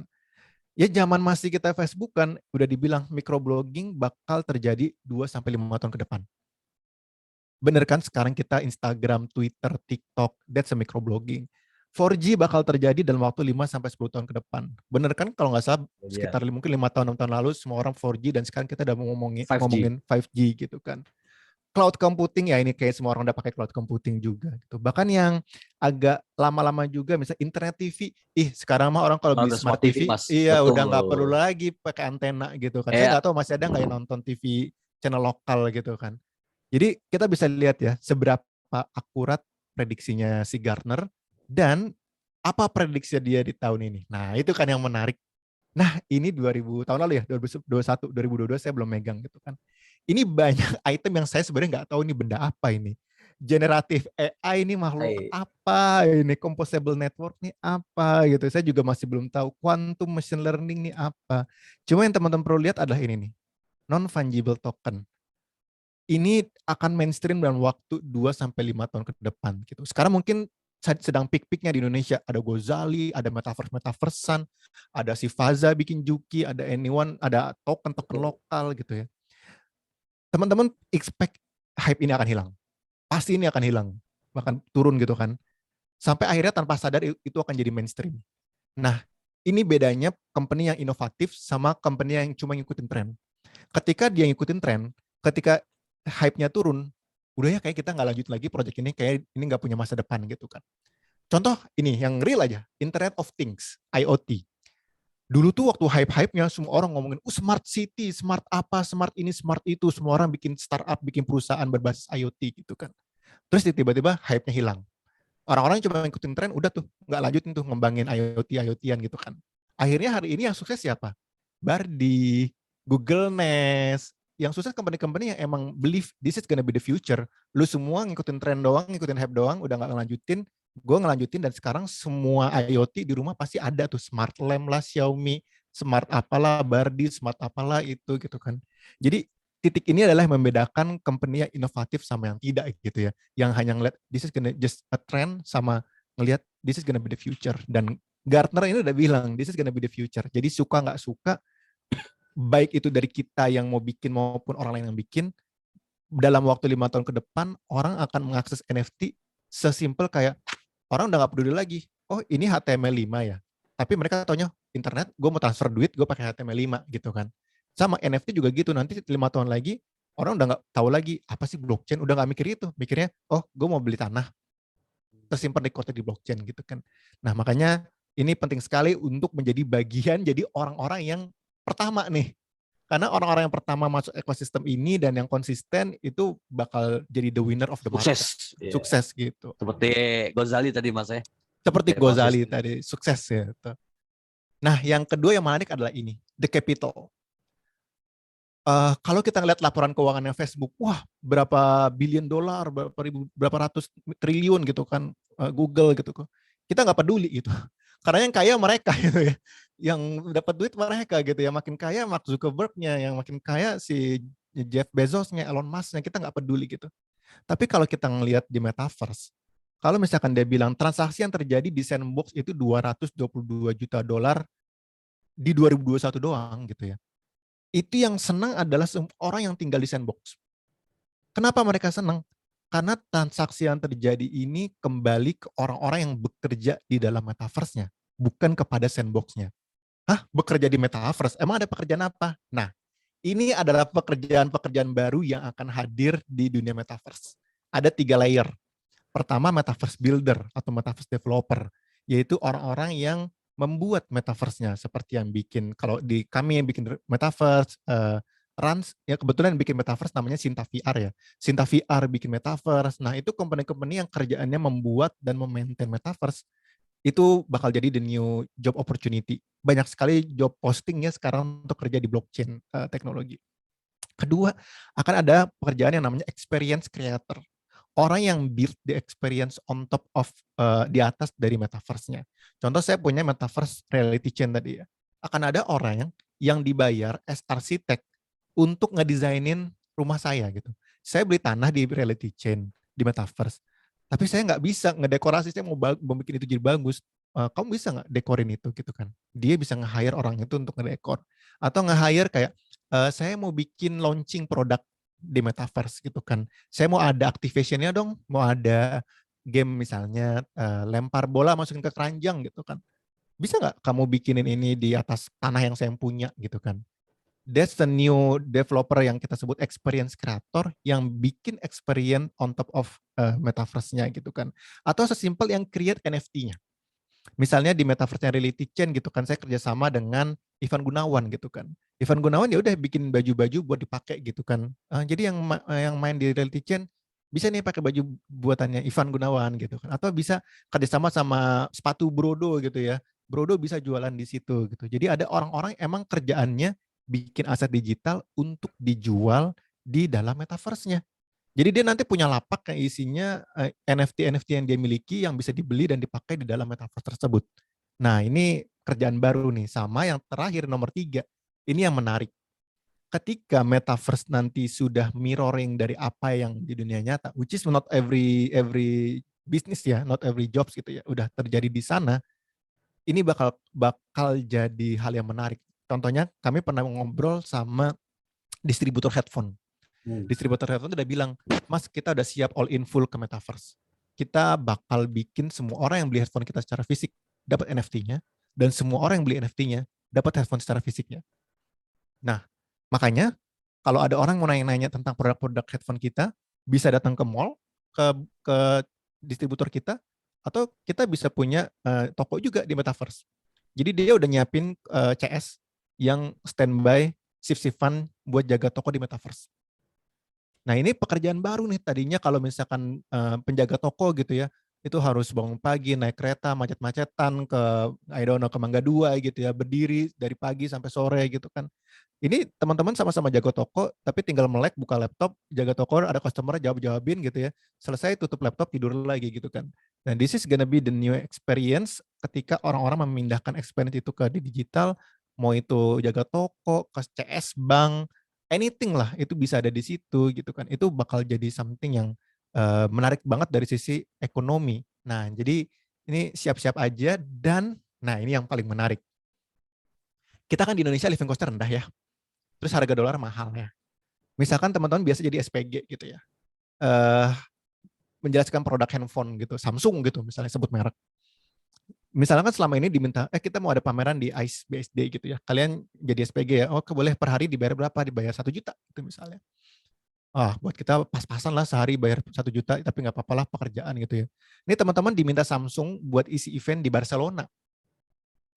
Nggak perlu bikin visa, nggak perlu naik pesawat, teman-teman bisa kerja di sana dan langsung dibayarnya pakai rate Samsung Barcelona gitu. Kalian saya bayar 400 euro ya per hari gitu ya.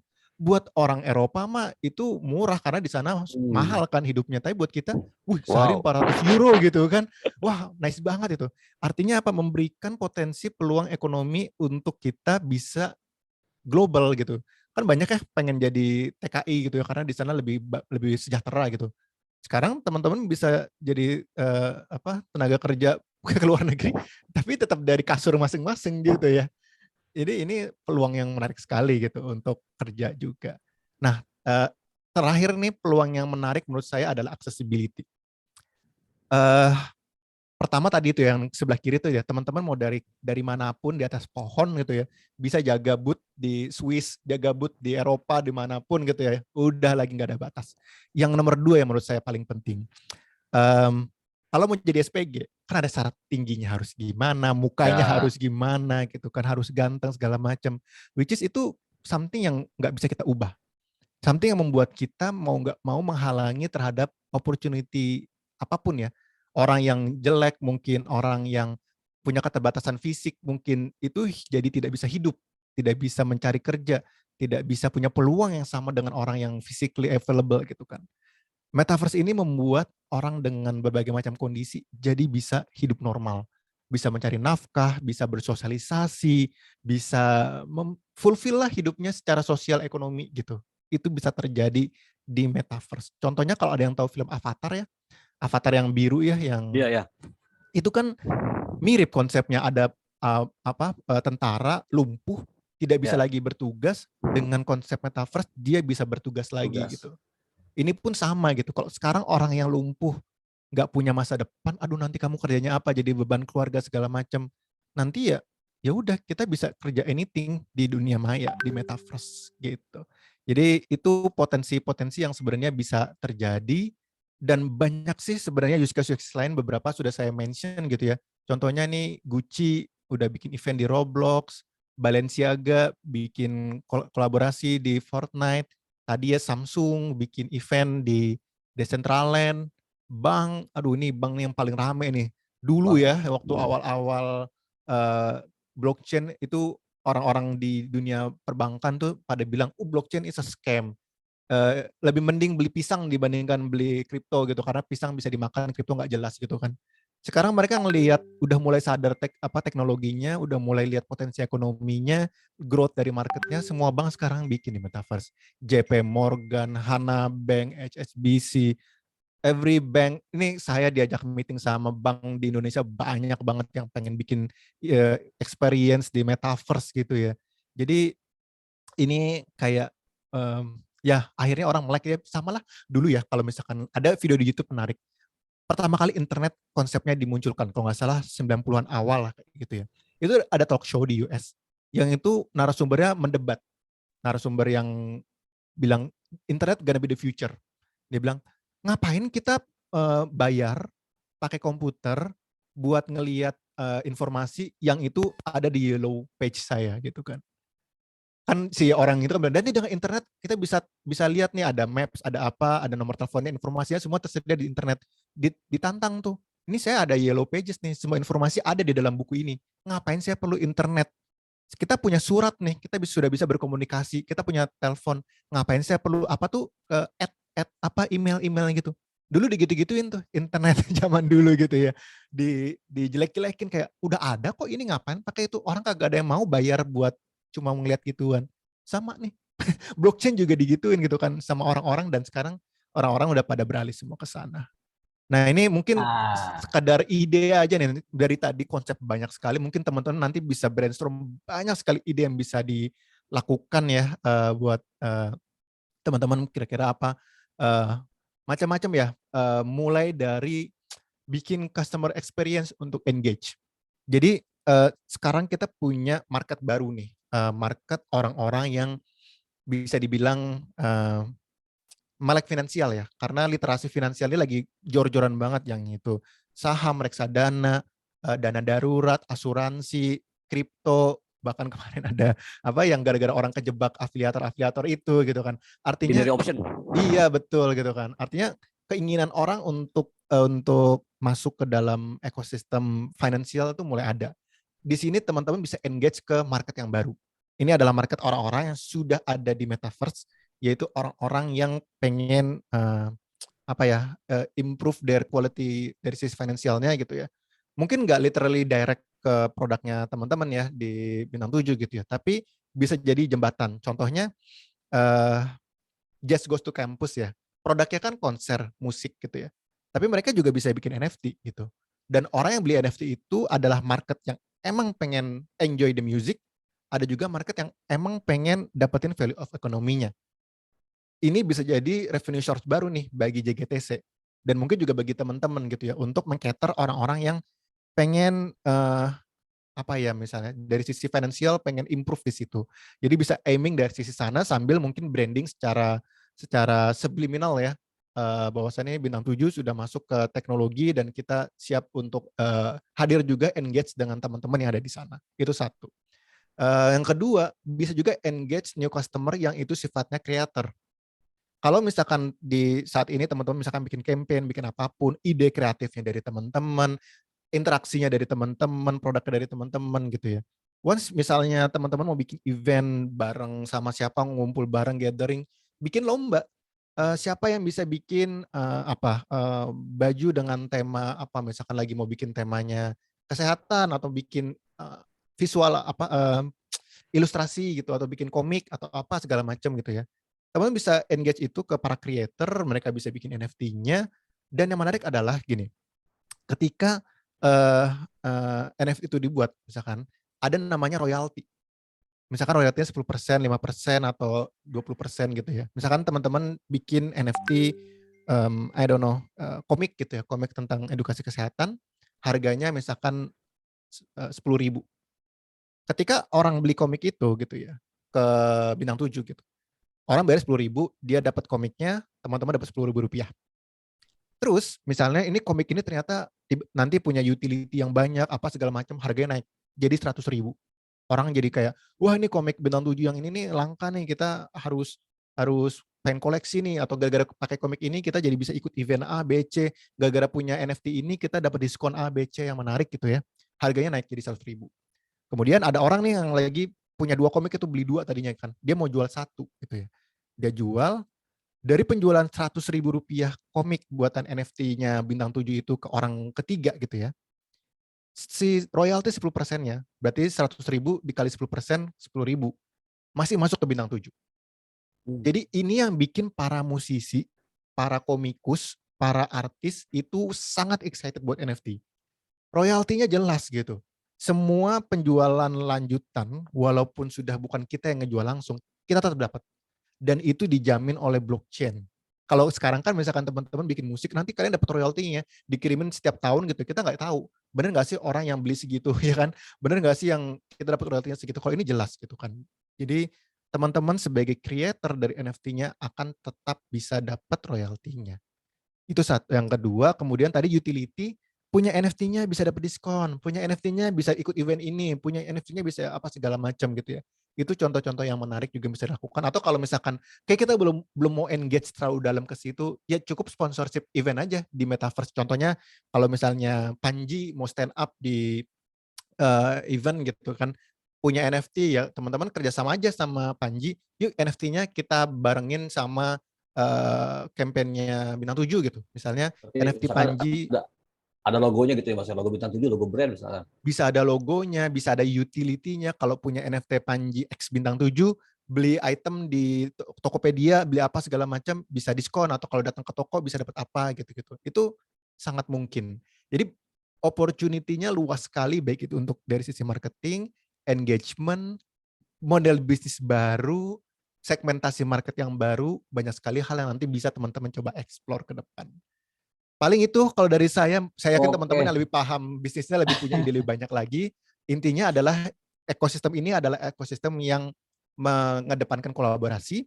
Jadi kita sangat ingin market ini mature, maju bareng-bareng, siapapun yang mau kolaborasi, kita siap bantu. Terima kasih atas waktunya, saya kembalikan kepada Mas Syaril. Oke, thank you Mas Adam. Ya, oke, menarik sekali Mas Adam ya tadi. Tapi rata-rata kebanyakan di sektor fashion Mas Adam ya. Art ya, kebanyakan rata-rata ya. Nah, oke Mas Adam nih. Oh ya, buat teman-teman Sobat Jos ya, tadi udah banyak yang nanya nih di chat room ya. Dan juga saya mau ngumumin bahwa kita ada hadiah menarik nih buat teman-teman ya, bagi yang beruntung nanti ada dapat total hadiah itu 300.000 rupiah ya, dalam bentuk voucher Tokopedia ya, bagi teman-teman yang beruntung. Makanya bertanya ya teman-teman ya. Nah Mas Adam nih ada beberapa pertanyaan nih Mas Adam ya. Oke, saya lihat dulu ya. Oke, ini dari Rama Purnama ya. Selamat pagi, saya Rama Purnama nih Mas Adam dari QC Cikarang. Izin bertanya nih Mas.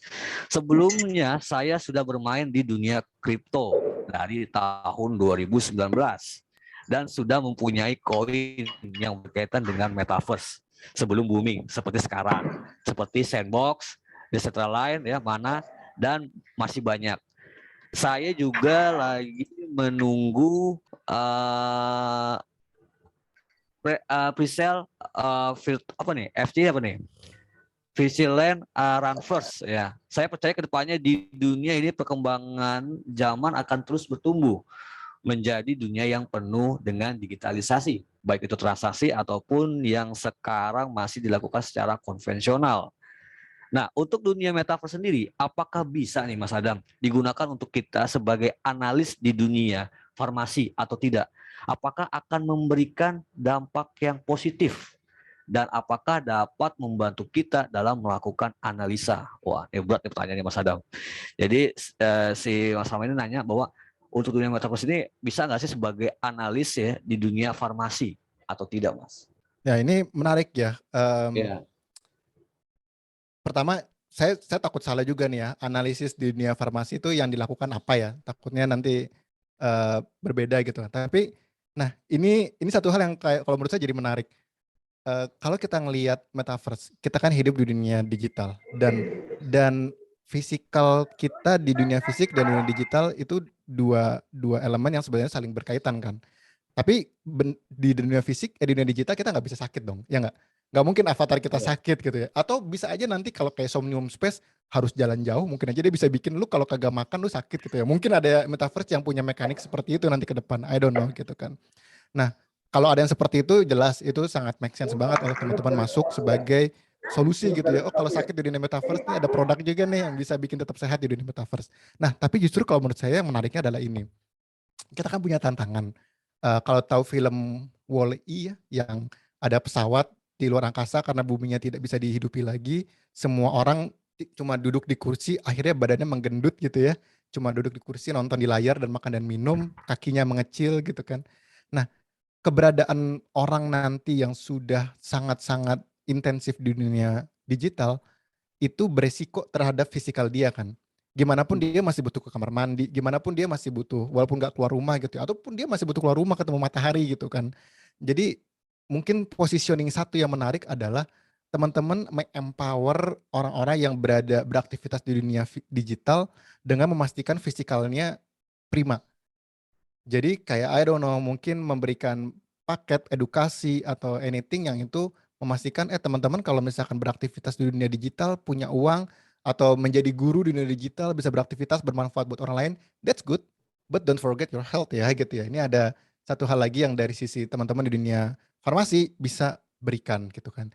Cuma kalau spesifik analisis farmasi di dunia metaverse-nya, saat ini saya belum kebayang sebuah use case yang directly bisa dipakai ya, karena benda digitalnya tidak bisa sakit gitu. Gimana Mas Rama? Mungkin Mas Oke, Rama baik. aman? Terima kasih. Oke, Siap, ini Mas siap. Rama sekarang koin-koin lagi pada turun nih ya. Sandbox turun gimana? Aman investasinya? Sebenarnya aman sih Mas, soalnya saya udah hot diamond hand is win pokoknya. Wow, gila. Luar Trader biasa. sejati ini ya. Trader sejati, Mas. Oke, lanjut.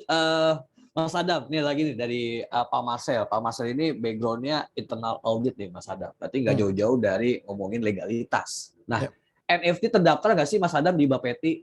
Nah, nih pertanyaannya Pak Marcel. Gimana Mas Adam? Yes.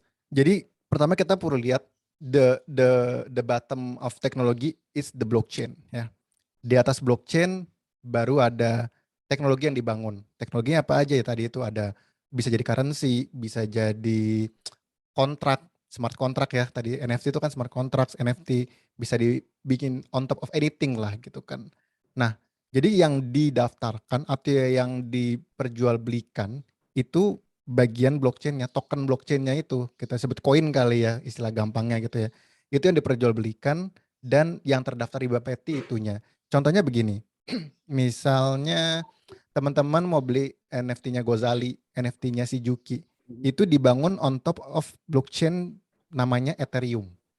Ya, untuk bisa beli NFT-nya gitu ya, teman-teman harus punya mata uang atau ya si ETH-nya itu. Nah, yang teman-teman lakukan datang ke Money Changer, ke Indodax, toko kripto atau ke anything lah gitu ya. Beli dari rupiah ditukar ke Ethereum, baru nanti beli si aset NFT-nya itu. Nah, yang terdaftar di Bapeti adalah si Ethereum-nya ini. Apakah Ethereum bisa diperjualbelikan di Indonesia? Apakah Bitcoin bisa diperjualbelikan di Indonesia? Apakah token-token lain bisa diperjualbelikan di Indonesia? Itu yang terdaftar di Bapeti sebagai komoditas. Nah, ini yang menarik. Karena kalau di Indonesia didaftarinya sebagai komoditas. Di beberapa negara didaftarnya sebagai currency. Makanya sebutannya cryptocurrency. Di Indonesia OJK dan BI tidak mau karena di Indonesia transaksi harus pakai rupiah, tidak boleh pakai mata uang lain. Pakai dolar pun nggak boleh, yen pun nggak boleh, harus rupiah. Makanya si token-token ini disebutnya crypto aset jadi jatuhnya. Jadi bendanya apa aja nih kalau crypto aset? Ya bisa tokennya itu sendiri, bisa smart contract-nya, bisa anything gitu, macam-macam. Jadi lebih regulasi dari mata uang tadi ya, digital tadi Mas Adam ya. Betul, yang Pahami Bapak tadi ya. diakui ya, yang diakui sebagai objek yang boleh, yang akan di apa ya, regulasi ini Perjualbelikan lah di Indonesia ya Mas. perjualbelikan adalah si blockchain tokennya itu. Masalahnya Nanti, si Bainu nggak masuk list Bapeti Mas. waduh. Nah itu the beauty of blockchain dan the beauty of internet gitu kan. Hmm. Sebenarnya pemerintah bisa aja meregulasi A, B, C, D. Yang tidak bisa adalah mencegah kita untuk beli something yang di luar dari regulasi tersebut. Karena ini kan borderless teknologi ya, bahkan internet, bahkan sesimpel kayak pornografi aja. Teman-teman kan walaupun diblokir tetap aja bisa pakai VPN mengakses pornografi gitu kan. Jadi emang in the future blokir itu jadi sulit gitu ya untuk dilakukan karena contoh nih, saya punya aset nih di eh, Shiba gitu misalnya. Saya tadinya dikasih sama teman saya yang tinggal di Inggris. Gue punya token Shiba nih, lu mau nggak gitu? Oh ya, dibikinin nih wallet buat lu pakai ya, ini buat lu gitu kan. Ternyata aset Shibanya naik nih jadi 10 miliar gitu kan. Pertanyaannya, 10 miliar itu adalah aset di dalam negeri atau di luar negeri? Wajib kita laporkan atau tidak?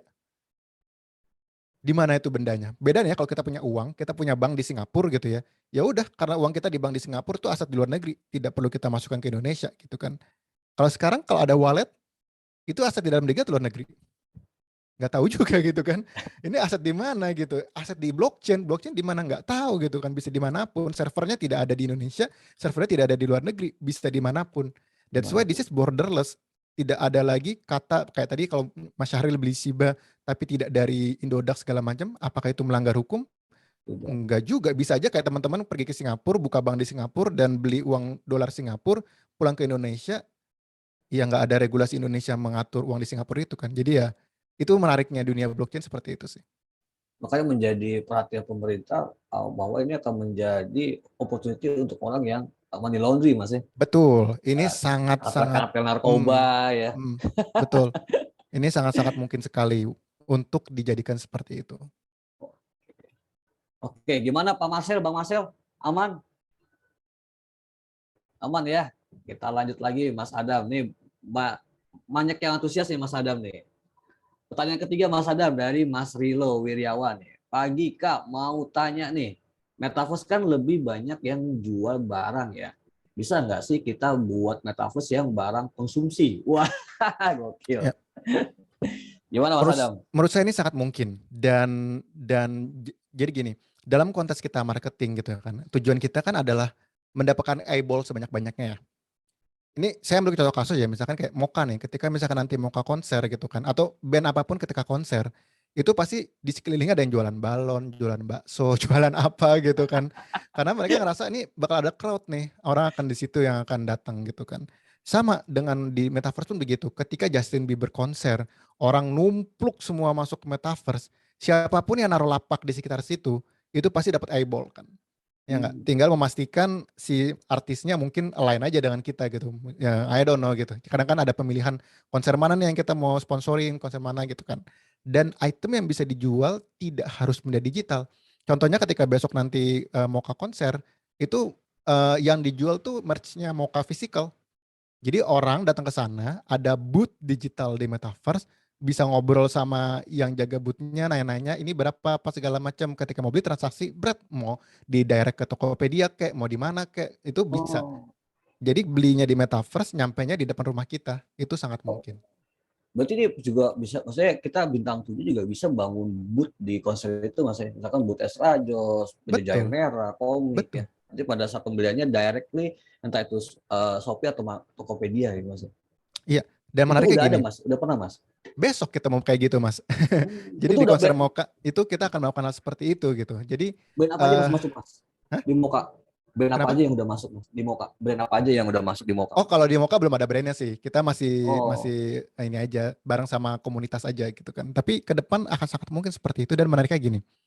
Kalau misalnya teman-teman sponsor di konsernya Justin Bieber, naro logo banyak nih di sepanjang jalan dari masuk sampai stage banyak logo gitu kan. Logo tersebut kan tidak actionable ya. Tidak bisa di-convert jadi anything gitu ya. Kalau di Metaverse logo tersebut diklik langsung masuk chart ke Tokopedia itu bisa. Oh. Jadi misalkan ngeliat, ini ada produk baru nih menarik, coba diklik, langsung keluar informasinya, langsung masuk ke chart, itu bisa. Karena kan ya kayak experience di digital aja gitu kan.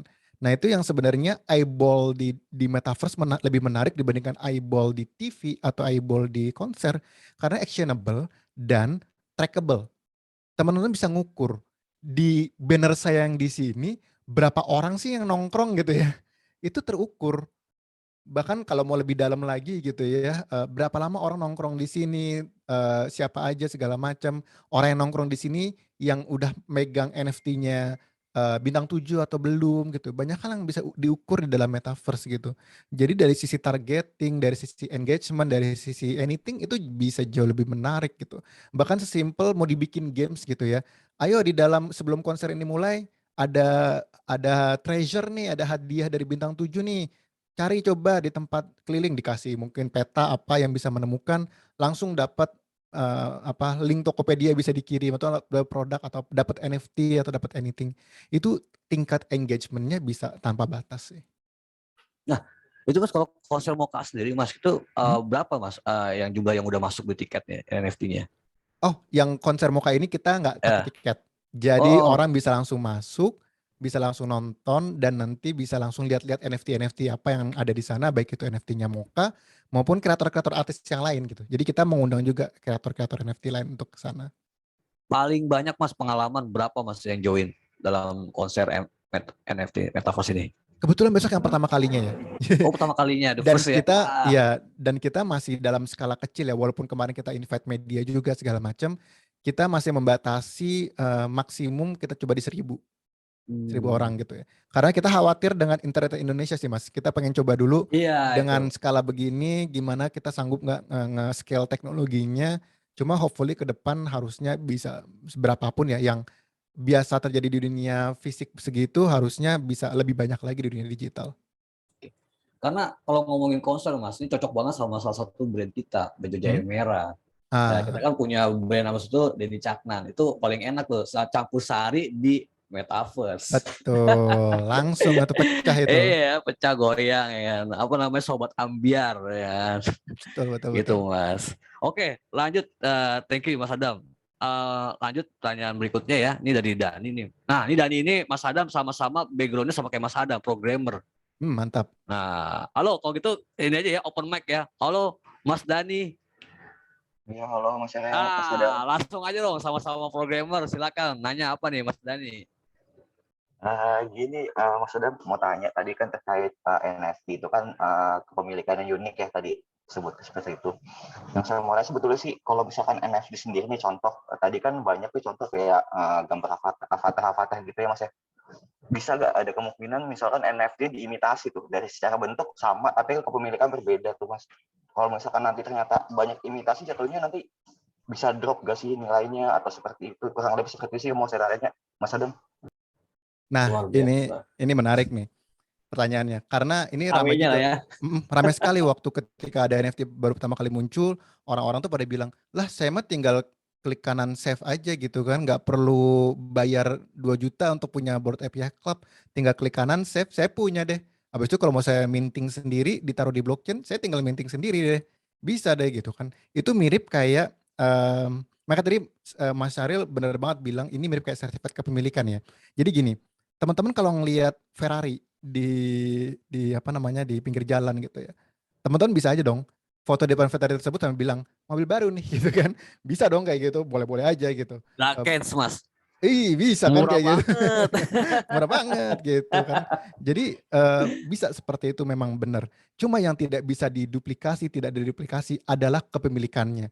Jadi ketika sebuah objek itu dibuat oleh Ferrari gitu ya, NFT-nya di kontraknya, kan tadi ada track record-nya, historinya, akan kelihatan nih, ini produknya siapa nih, produknya Ferrari gitu ya. Itu kalau misalkan ada orang mau gambarnya kita copy paste Ferrarinya, kemudian kita upload lagi ke blockchain gitu ya, kita minting istilahnya diupload di blockchain, tulisannya adalah produk ini jadi punyanya Adam.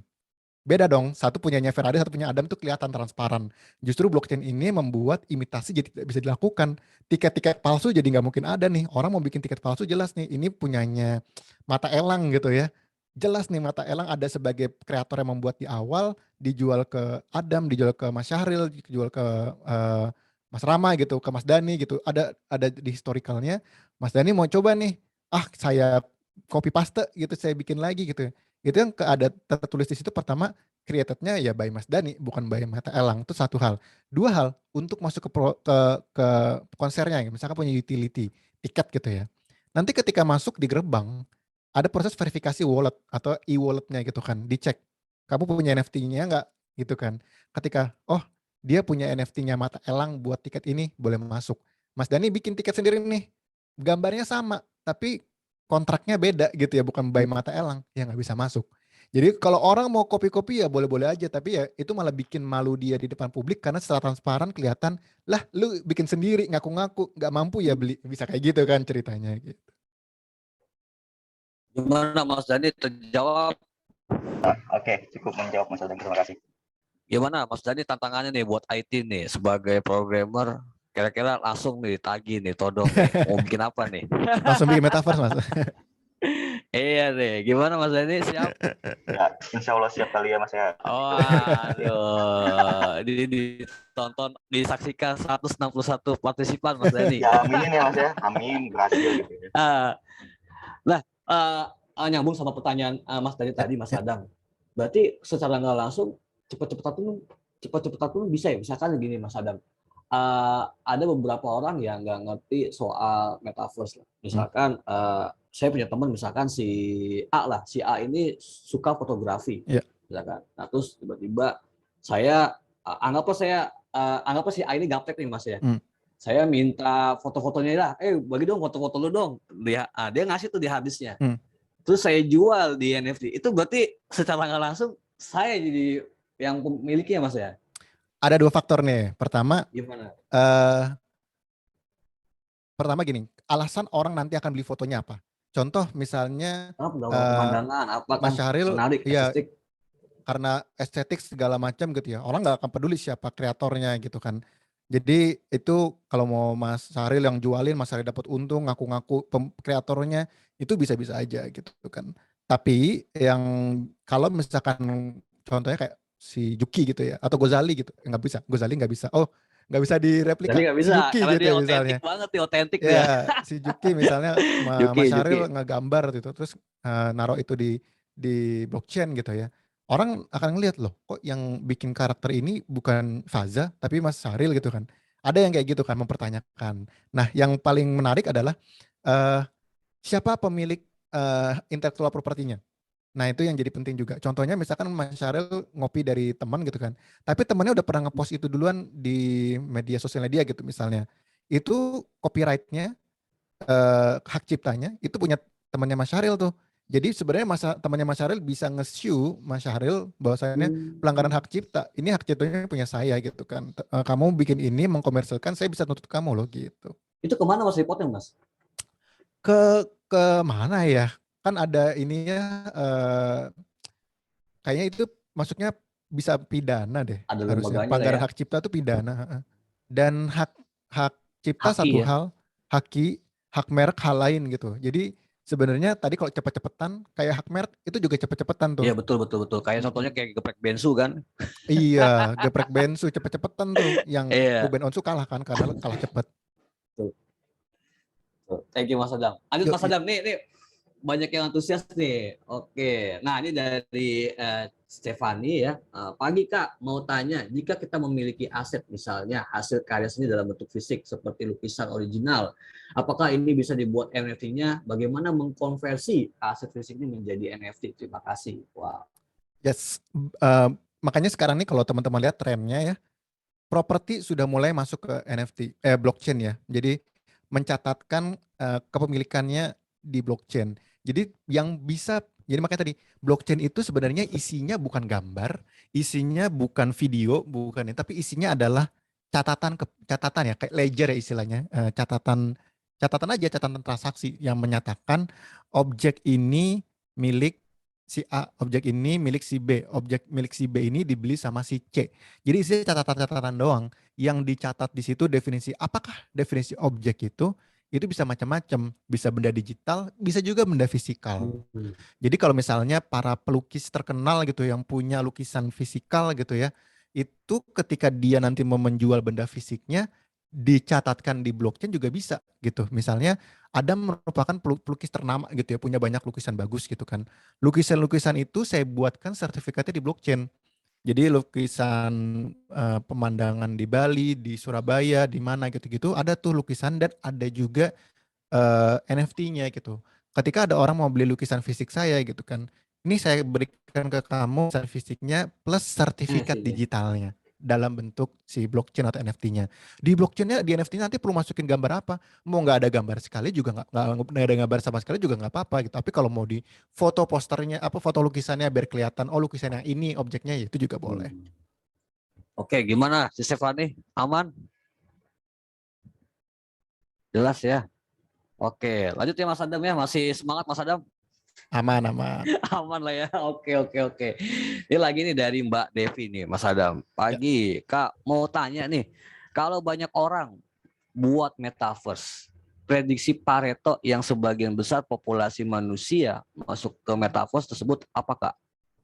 Wah. Ya, ini bagus pertanyaannya.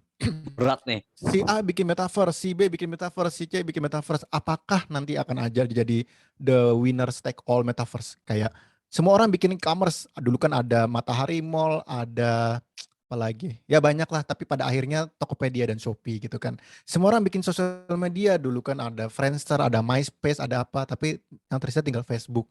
Semua orang bikin riding hall gitu ya. Ada Uber, ada apa. Tapi yang tersisa tinggal Gojek dan Grab gitu kan. Apakah nanti di dunia metaverse juga akan seperti itu? Akan ada satu metaverse yang bisa jadi tempat atau satu atau dua metaverse besar yang akan menguasai gitu kan. Nah, yang menarik adalah the concept behind blockchain is decentralized. Artinya semangatnya tidak ada satu organisasi atau satu tempat di mana itu akan mendominasi. Semua orang bisa bikin experience-nya sendiri, semua orang bisa bikin blockchain-nya sendiri, semua orang bisa bikin metaverse-nya sendiri. Kayak sekarang ada blockchain Ethereum, ada blockchain Solana, ada blockchain Tezos, ada blockchain anything gitu ya. Dan tiap blockchain tersebut ada cryptocurrency-nya, ada NFT-nya gitu, beda-beda. Di tiap blockchain tersebut ada metaverse-nya juga gitu kan. Jadi the vision of metaverse nanti mau di blockchain manapun, satu dia istilahnya interoperable. Artinya teman-teman bisa pindah dari blockchain A ke blockchain B. Nah, kenapa perlu pindah-pindah? Karena nanti di blockchain A dengan blockchain B bisa jadi experience-nya berbeda.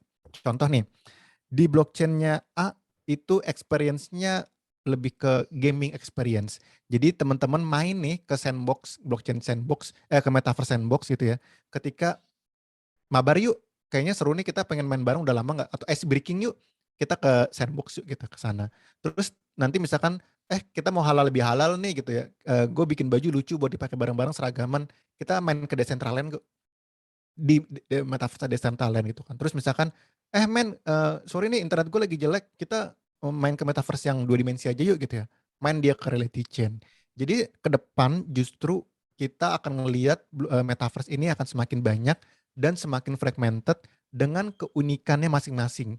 Jadi kita berkunjung ke metaverse itu mirip kayak kita nanti wisata aja. Ke Bali mau ngapain? Karena kita mau ke pantai. Ke Malang kenapa? Karena kita mau ke gunung.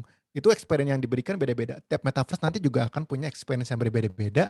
Tapi ya karakter teman-teman sendiri masing-masing ada gitu. Mungkin nanti ada metaverse yang konsepnya zaman prasejarah gitu ya. Jadi kita iseng yuk main bagaimana sih hidup di zaman batu gitu ya. Ya udah masuk ke metaverse yang kayak gitu. Makanya jadi ini memberikan ruang bagi siapapun yang punya experience yang unik untuk bisa create metaverse masing-masing tanpa perlu takut, nanti dilalap semua nih sama Facebook atau sama apa gitu. Nggak bisa, karena ya itu tadi, semua orang akan punya opsi untuk milih mana yang paling cocok sama dia. Oke. Berarti kayak kebun binatang ya, kayak Ragunan atau Taman Safari bisa inovasi bikin metaverse kebun binatang itu dinosaurus berarti Mas Adam ya? Oh bisa juga ya. Hewan-hewan purbakala gitu ya. Bisa. Experience-nya kan. Oke, Mas Adam, lanjut ya Mas Adam ya. Lanjut. Biasa dulu saya panggil dulu. Fenty, halo. Pagi Fenty.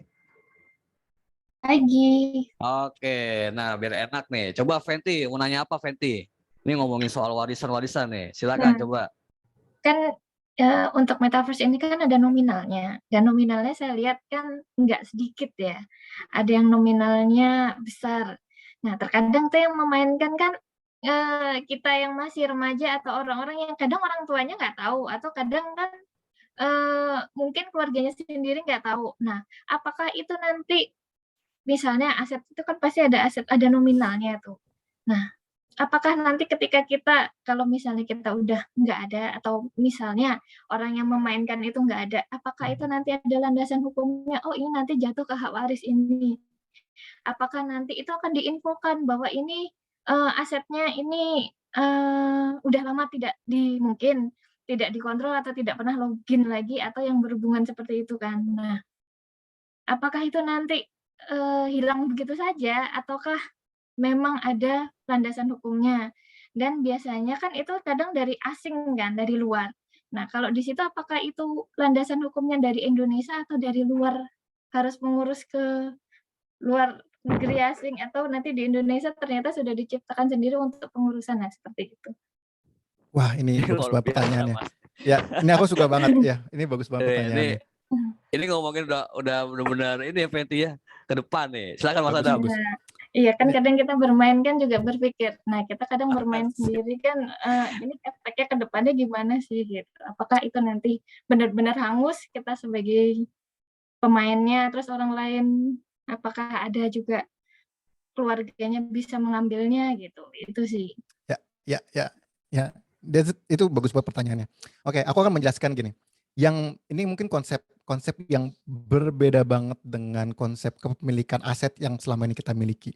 Kalau kita punya uang di bank gitu ya, kita punya buku rekening, kita daftar ke bank, punya akun, sehingga ketika misalkan nanti kita meninggal, anak kita bisa ngurus ke bank, ini kita adalah ahli warisnya, diverifikasi dari surat keterangan segala macam, uang itu akan ditransfer ke kita gitu kan. Itu bisa terjadi tuh kalau di dunia saat ini konvensional.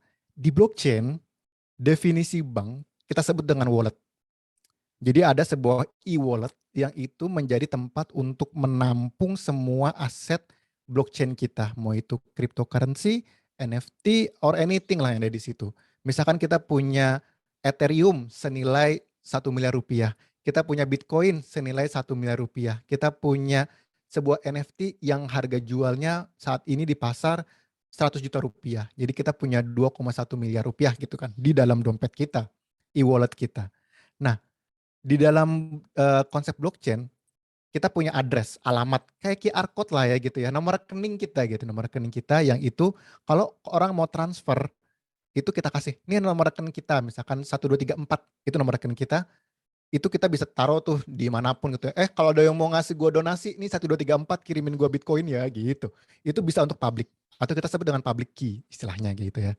Nah, public key itu kelihatan tuh, oh iya Anda punya 2,1 miliar aset gitu. Semua orang bisa lihat tuh kalau ada public key-nya. Misalkan saya post di Twitter saya tuh, akun saya kan ardisas.eth, itu public key saya. Jadi teman-teman bisa langsung cek di blockchain-nya ardisas.eth, itu langsung teman-teman bisa lihat dompet saya. Ada berapa Ethereum di situ, ada berapa NFT di situ, itu semua kelihatan. Artinya apa? Kalau misalkan kita sebagai anak atau sebagai orang tua, tahu public key anak kita atau orang tua kita gitu ya, kita tahu aset apa yang dia miliki. Jadi pertama kita tahu dulu nih public key-nya. Kalau nomor rekening kan kita nggak tahu ya. Anda punya nomor rekening saya, nggak tahu di rekening saya ada berapa rupiah gitu kan. Tapi kalau Anda punya public key saya, Anda tahu seberapa kaya saya di situ gitu kan. Itu satu hal. Kepemilikan asetnya kita tahu jelas. Kedua, mengaksesnya gimana? Nah, yang mengakses ini kita sebut dengan nama private key. Jadi kalau kita bikin sebuah dompet digital, pertama kita akan dapat public key dan kita akan dapat private key. Private key kalau public key tadi misalkan private key-nya ABC, public key-nya ABC 123, private key-nya ABC gitu ya. Jadi yang angka itu publik, yang alfabet itu private. Ini yang teman-teman perlu hati-hati. Private key ABC itu adalah the only key yang bisa mengakses blockchain-nya teman-teman. Ada 2,1 miliar di dalam wallet saya, 1234. Kalau saya mau transaksi, saya harus masukkan ABCD, si private key-nya itu. Jadi kalau misalkan private key itu saya post di sosial media, saya punya wallet 123 private key-nya ABC gitu ya. itu semua orang langsung bisa akses rekening saya, ngambil 2,1 miliar itu dipindahin ke walletnya dia. Kalau misalkan kita lupa apa itu private key kita, hilang selamanya. Kita tidak bisa mengakses aset-aset kita sama sekali. Benar-benar ludes gitu kan. Kalau kita nyimpen si ABCD-nya itu di cloud, di email atau di mana gitu kan, ada orang ngehack, dapat private key kita, hilang juga semuanya gitu. Makanya biasanya private key itu bentuknya kumpulan kata ya, misalkan 12 kata gitu. Gunung, kunci, langit, apa segala macam urutan 12 kata itu biasanya kita tulis di kertas. 12 kata tersebut tulis di kertas, nggak boleh ditaruh di internet, dan kertas itu kita simpan, mau itu di brankas, di safe deposit box, dimanapun gitu kan. Sehingga kalau misalkan at some point kita lupa, kita bisa lihat, oh ini private key kita gitu, dan tidak bisa dihack dan selamanya ada. Kalaupun kita misalkan meninggal gitu ya, anak kita bisa lihat, oh ini ada private key di sini, dia tinggal ngecek gitu ya. Kalau private key terlalu ribet, ada device kayak gini ya, ini kayak USB ya, dia fungsinya untuk menyimpan private key gitu. Jadi ini juga lebih aman. Ini namanya cold wallet lah gitu ya. Jadi semua transaksi disimpan di sini, nggak bisa dihack, dan kita nggak perlu ngapalin semua private key di masing-masing blockchain, di masing-masing. Misal kita punya 10 wallet ya, ngapalin private key-nya gimana gitu kan, ribet. Nanti bisa via ini aja gitu kan. Dan ini pun juga punya satu private key, yang private key-nya itu saya bikin 3 copy, saya taruh di 3 tempat berbeda. Jadi misalkan di rumah saya simpan di brankas, misalkan rumah saya kebanjiran, kebakaran, itu hilang, masih ada di safe deposit box juga cadangannya, sehingga aset saya di sini aman gitu. Jadi kondisinya kayak gitu. Jadi nanti kalau punya anak pengen diwariskan, tinggal bilang aja, ini private key-nya mama ya. Nanti kalau ada apa-apa, kamu punya akses ke sini. Dan jangan kasih tau papa. Thank you Feti. Jadi Feti ini backgroundnya memang finance Mas Adam. Jadi dia benar-benar teliti banget. Tapi benar setuju sama Mas Adam. Saya juga pengalaman dulu ya, orang tua meninggal agak susah, ribet kurus ke bank. Maksudnya ada nilai-nilai yang harus pakai persidangan lah atau apalah, ribet sekali. Ya jadi Feti itu ya. Jadi benar-benar ini enak ya Mas Adam, tinggal tahu private key-nya, anak-anak kita juga bisa gampang akses. Orang tua. Jangan gitu taruh private key online. Dah itu aja sebenarnya. Okay. Itu berbahaya itu. Ya? Karena ini ada kejadian, ada orang yang menyimpan 12 kata private key-nya di dalam draft Gmail. Di 3 draft yang berbeda. Jadi 4 kata dia bikin draft, terus gak dia kirim. 4 kata dia bikin draft, gak dia kirim. Itu kan Gmail aman ya? Hilang juga, kehack juga, tetap bisa kehack gitu. Jadi selalu yakinkan itu untuk dalam kondisi tertulis, dilaminating, dan dibikin kopiannya, ditaruh di tempat-tempat yang aman. Atau ya beli ini, si wallet kayak gini. Wallet tadi Mas ya?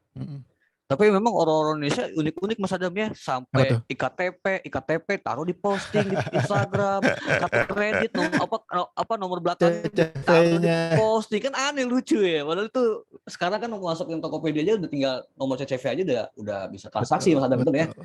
Iya benar-benar. Oke, Feti aman ya, Mbak Feti. Nah, lagi nih Mas Adam. Thank you ya, Mbak Feti ya. Tanya lagi Mas Adam. Ini dari Mas Agus Suhardi. Nah, saya panggil aja ya. Halo, Mas Agus. Halo. Wah, ini Mas Adam, perkenalkan lu. Ini Mas Agus ini adalah head dari IT nih. Aminin aja dah. Developer ya. Jadi kalau tadi kan ada Dani programmernya. Ini Agus bapaknya nih.